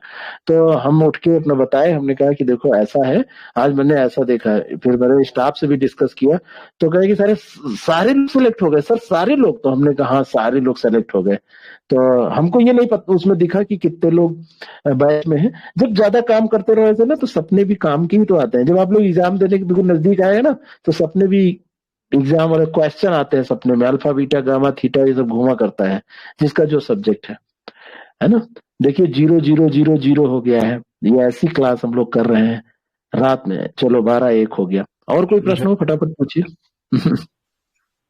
पूरी दुनिया सो रही है तो हम जीआईसी में लगे हैं, सिलेक्शन हम लोग जीआईसी में लग रहे हैं। होगा, बिल्कुल होगा, बिल्कुल होगा, कोई दो। जी मनीषा, आपका सपना सच हो जाएगा सर, लग रहा है। हो जाए बस, भगवान से मेरी दुआ है। हम तभी चाहते हैं कि ये सपना सच हो। होगा। 11 किलो में लड्डू बिल्कुल बांध के रखा हूँ, चढ़ा दूंगा सर। मैं खुद आके काजू कतरी बिल्कुल बिल्कुल बिल्कुल। जी मनीषा जी। अरे सर ये अच्छा लगता है जब आप कहते हो सब लोग सिलेक्ट हो जाए, बहुत अच्छा लगता है। हाँ हो जाएगा। ये लगता है सर सिलेक्शन में जितना हम लोगों को खुशी नहीं होगी उससे ज्यादा तो आपको खुशी हो रही है। बिल्कुल खुशी है मुझे है ना, मुझे बहुत खुशी होगी। ये मान के चलिए कि जितनी खुशी आपके मम्मी पापा को होगी, भाई को होगी, आप वैसे मान लीजिए कि मुझे होगी। बिल्कुल ये मान लीजिए उससे कम तनिक से भी नहीं, है ना। सर दुनिया में हमारी सफलता से केवल माँ बाप के अलावा अगर तीसरा कोई प्रश्न सही बात है, सही बात है। जी बिल्कुल। मनीषा जी। सर जिस तरीके से आपने बताया कि अगर हमको एक पर्यायवाची नहीं आता है उसको हम बाद में अपना काम प्रोसीड करते हुए बाद में सोचते हुए याद करते रहे, तो उसी तरीके से हम अगर निबंध का प्रारूप जो बनाना है वो पहले ही बना ले और हमारे दिमाग में जो कुछ विचार मतलब आते रहे, कुछ पॉइंट्स उसको नोट करते रहे, फिर ऐसे करें तो? बिल्कुल डिफर हो जाएगा। आपको मैं बताऊं कि ये जो आप प्रारूप निबंध का बनाएंगे, असलियत में बता रहा हूँ, मैं बार बार कहता हूँ प्रारूप पहले बना लीजिए और प्रारूप बनाने के बाद में उसको ऐसे वैसे लिखिए।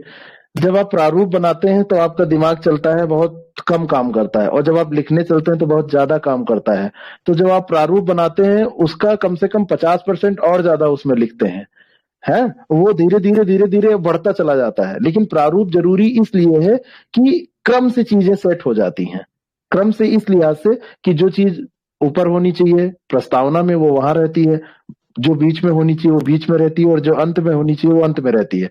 बाकी उसमें चीजें बढ़ती हैं घटती हैं तो ठीक है। लेकिन कई बार क्या होता है कि जो चीजें हमको लिखनी थी वहां पे शुरुआत में वो छूट जाती हैं, तो और बीच वाली चीजें ऊपर आ जाती हैं या अंत वाली चीज बीच में आ जाती है, तो वो अच्छा नहीं रहता है, वो थोड़ा सा उल्टा पुल्टा होता है। तो प्रारूप जो आप स्ट्रक्चर बनाएंगे, वो स्ट्रक्चर जब आप लिखेंगे तो वो बिल्कुल अलग हो जाएगा, वो बिल्कुल डिफर कर जाएगा, उसमें कुछ भी वैसा नहीं मिलेगा जैसा आपने लिखा था, काफी कुछ बदल जाएगा। और कई बार ऐसा भी होगा कि जो आपने स्ट्रक्चर दिया था उसमें भी आपका परिवर्तन होगा, चीजें ऊपर नीचे उसमें भी होंगी, लेकिन मोटे तौर पे फॉलो होंगी।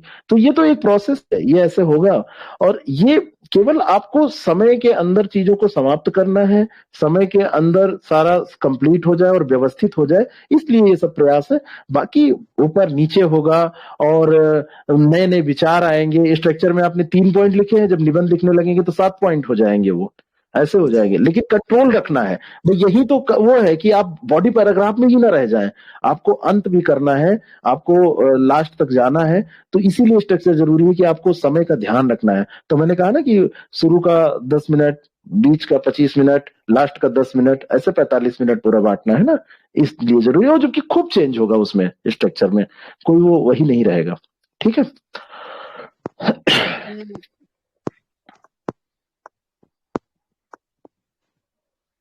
जी, और कोई प्रश्न किसी का?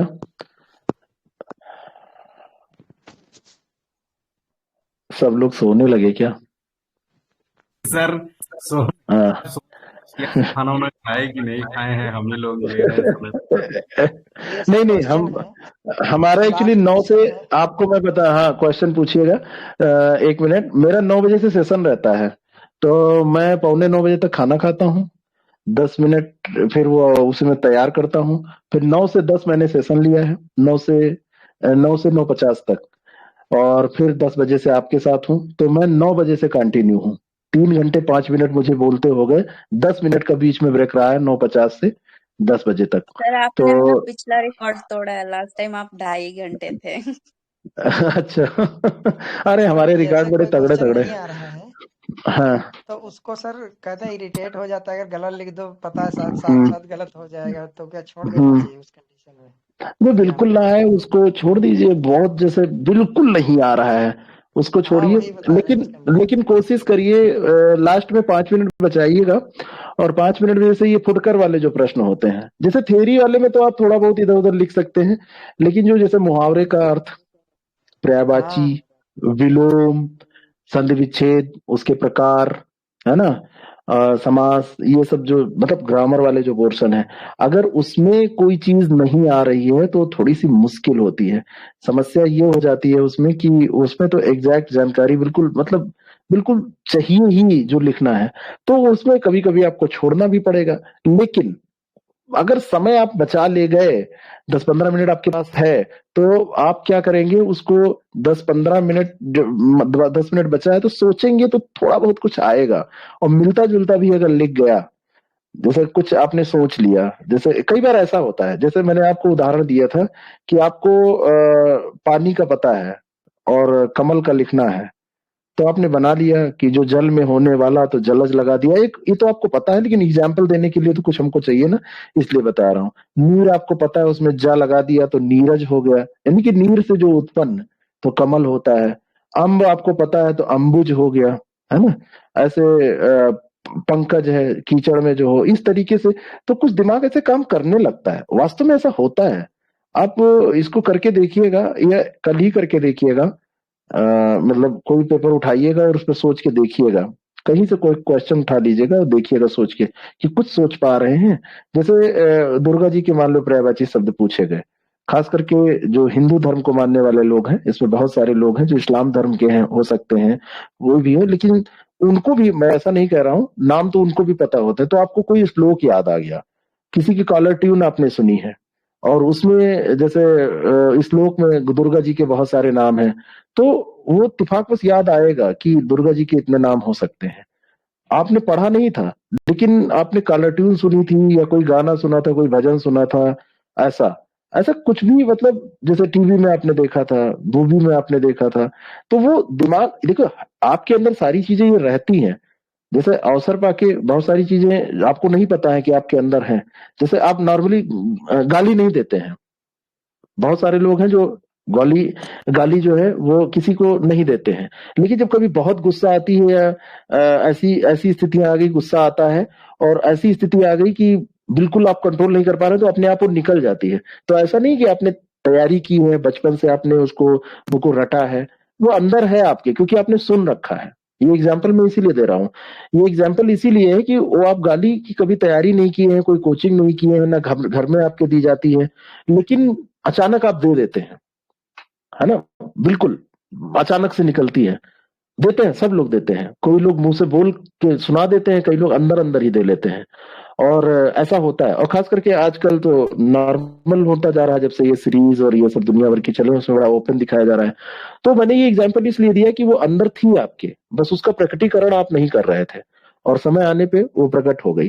तो अच्छी चीज भी होती है, कहने का मतलब ये है कि जब बुरी वाली है तो अच्छी चीज भी आपके अंदर होती है। तो आप जब थोड़ा समय देके सोचेंगे, समय देके उसको कुछ याद करेंगे, तो कुछ याद आएगा, कुछ भी है, कोई भी प्रश्न है। और निबंध में तो ये खूब काम करेगा। और निबंध जब बिल्कुल नहीं आएगा, तब भी मैं बता रहा हूं, तो आप स्ट्रक्चर बनाने का समय बढ़ा दीजिएगा, सोचने का समय बढ़ा दीजिएगा, 40 मिनट लिखिएगा, 10-15 मिनट आप सोचिएगा, खाली कोई एक हाँ पे छांट लीजिएगा कि बिल्कुल नहीं आ रहा है, तो उसमें सबसे ज्यादा किसके बारे में पता है। छांटने का यही तरीका होगा कि 6 टॉपिक में से जो बिल्कुल नहीं आ रहा है, तब भी किसके बारे में थोड़ा सा आ रहा है। और अगर वो पता चल गया आपको कि इसके बारे में आ रहा है, तो उसको पकड़िएगा कि हाँ ये वाला पर्यावरण वाला है जिसमें हम कुछ जानते हैं, उसको निकाल के अलग कीजिएगा और फिर उस पर सोचना शुरू कीजिएगा। 55 मिनट का समय है, 15 मिनट सोचिएगा, 40 मिनट में, क्योंकि आपको आ नहीं रहा है तो आपके पास बहुत ज्यादा मसाला नहीं है उसके बारे में, लेकिन 15 मिनट सोच लेंगे तो वो कुछ सॉलिड मसाला निकलेगा उसके बारे में। तो हो सकता है आता वाला जो निबंध है, जो आपको आ रहा था रटा वाला, उस पर आप फटाफट लिखना चालू करते, तो जो लिखते तो हो सकता है उसमें 30 नंबर मिलता। इसमें आप सोच के लिखेंगे, कुछ नहीं आता था, आपने सोचने में पूरा लगा दिया अपना जी जान, तो हो सकता है 31 नंबर मिल जाए। ये भी मैं कह रहा हूं, मैं अपना ही निबंध बता रहा हूं कि आप हो सकता है मेरा रटाया जाके लिखे तो हो सकता है 28 नंबर मिले, लेकिन आपको नहीं आ रहा था, आपने सोच के 15 मिनट सोचने पे दिया, 1000 की जगह 900 शब्द लिखा, कुछ बातें लिखी, फैक्ट बहुत नहीं याद आ रहा था, अपने मन से सब फ्रेमिंग की लिखा, तो हो सकता है उसमें 29 की जगह 32 मिल जाए, ऐसा भी हो सकता है, या कम से कम 29 मिल जाए। तो हारना नहीं है, हार नहीं मानना है, हार नहीं मानना है अंत समय तक, लेकिन समय थोड़ा सा बचाना पड़ेगा, टाइम मैनेज करना पड़ेगा, तभी आप ये सब कर पाएंगे। स्पीड बना के चलना पड़ेगा, गद्य अवतरण वाले प्रश्न में स्पीड बनानी पड़ेगी, ग्रामर में फालतू समय नहीं बर्बाद करना, जितने कम समय में आप कर सके, और मुहावरे में बहुत करंट से रिलेट करके शुरू में मैं बताता था, बहुत स्ट्रिक्टली बताता था कि आप सीख जाए। अब मैं छूट दे रहा हूं कि जो हो पाए करंट से रिलेटेड, जसवेंद्र जी बहुत बढ़िया करंट से सब कुछ रिलेट कर देते हैं, तो अगर आप ऐसा कर पाइए तो करिए, नहीं हो पा रहा है तो राम श्याम अपने कहाँ है, सब तो जिंदा है, तो बढ़िया है, भगवान राम विचरण कर रहे हैं, उनका प्रयोग करिए, राम लक्ष्मण का, रामू श्यामू का, रहे महेश सुरेश गणेश दिनेश, है ना, इन सब का करिए, कोई दिक्कत नहीं है। सब ये आपके किरदार सारे जीवित है और सबका खूब भरपूर उपयोग करिए, लेकिन थोड़ा सा स्टैंडर्ड। हाँ, मुहावरे के वाक्य प्रयोग में एक बात हमें बतानी थी, देखो अब याद आई है। करना क्या होता है, आप राम श्याम का उदाहरण लिखें, रामू श्यामू का लिखें, कुछ भी आप लिखें, लेकिन उसमें बात यह है कि जैसे आप ऐसे लिख देते 9-2-11 होना, तो राम ने श्याम को मारा, 9-2-11 हो गया। ये वाक्य पूर्ण नहीं है, इसको थोड़ा सा पूर्ण करना है कि कुछ लड़ाई हुई, फिर मारा और फिर 9-2-11 हो गया। तो अब लगने लगा कि हाँ, मारने का कारण क्या था, मतलब वो 9-2-11 होने का कारण क्या था, तो पता चला कि लड़ाई हुई थी तो मारा था, फिर 9-2-11 हो गया था। या ऐसा कुछ, मतलब तो वाक्य को पूर्ण करके लिखना है उदाहरण में, तो थोड़ी बहुत बातें।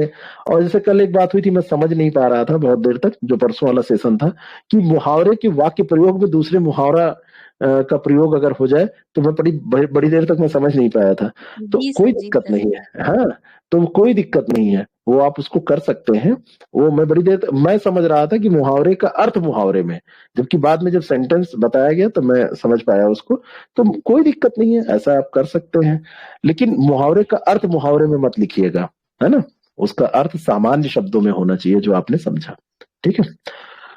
कारण सहित आप पूरा समझा दीजिएगा सर एक मुहावरा है लकीर का फकीर। सर मैंने पूछा भी था ग्रुप पर, बट मुझे क्लियर नहीं हो पाया। अच्छा, सर ये पॉजिटिव है या नेगेटिव में है? ये जैसे मतलब वो इसका है मीनिंग लिखा हुआ था बुक में, परंपरावादी या सिद्धांतवादी। अगर सिद्धांतवादी की बात करें तो पॉजिटिव हो जाता है। सिद्धांतवादी इसका नहीं होता है, ये थोड़ा सा निगेटिव होता है। लकीर का फकीर होना ऑर्थोडॉक्स जैसे अंग्रेजी में होता है ना, तो वो इसका मायने है ना, जो आप समझ सकते हैं इसको। ये नकारात्मक है थोड़ा सा, कि जैसे हम पुराने विचारों वाले, जैसे बहुत बार सोसाइटी समाज में जो चीजें हैं उन पे कहा जाता है ना। जैसे सर जैसे रूढ़िवादी होना। हाँ, वही बात, वही बिल्कुल जी सर, सही। बस क्या किया जाए, आप सेशन को समाप्त किया जी। एक सेकंड सर, एक चीज पूछनी है सर, जैसे यही है लकीर का फकीर, तो जब हम वाक्य प्रयोग करेंगे क्या बीच में कहीं मुहावरा मतलब यूज कर सकते हैं कि लास्ट में ही होना चाहिए वो? कोई दिक्कत नहीं है, लास्ट में हो, बीच में हो, शुरू में हो, कहीं भी कर दीजिए, कोई दिक्कत नहीं है। हाँ, है ना। जैसे इसका जसवेंद्र जी करके कुछ दिखा रहे थे, बहुत बढ़िया ही बताएंगे। बताइए जसवेंद्र जी। लकीर का फकीर होना करंट से जोड़े इसको, जोड़ दीजिए, बिल्कुल जोड़ दीजिए, बिल्कुल जोड़िए। आजकल जो भारत है वो मेक इन इंडिया पर काम कर रहा है। अगर वो लकीर का फकीर बना रहेगा, बाहर से चीजें मंगाता रहेगा, तो विकास संभव नहीं है। वेरी गुड, देखो जोड़ दिया इन्होंने, है ना। देखो अब बहुत पूर्ण वाक्य भी किया, इनका मुहावरे वाक्य प्रयोग बड़ा बढ़िया है। मैं तो मतलब इनसे इसीलिए पूछता हूँ कि इनका वाक्य प्रयोग इनकी कॉपी में भी, और मतलब जो ये यहाँ पे बताते हैं बड़ा बढ़िया है। तो देखो इन्होंने तुरंत करंट से जोड़ा और पूर्ण वाक्य लिखा, उसका मतलब जो भी कहा उसका कारण बता दिया, आगे पीछे सब कर दिया, ठीक है ना। तो ऐसे ही करिए, ठीक है। तो अब अरे इतनी तगड़ी, मतलब तुरंत गुड नाइट, अरे थोड़ा सा रुक के मतलब प्यार भरा गुड नाइट करेंगे, जिससे अच्छी नींद आए, अच्छी से तैयारी हो, है ना। एकदम से गुड नाइट फेंक के थोड़ी जाएंगे।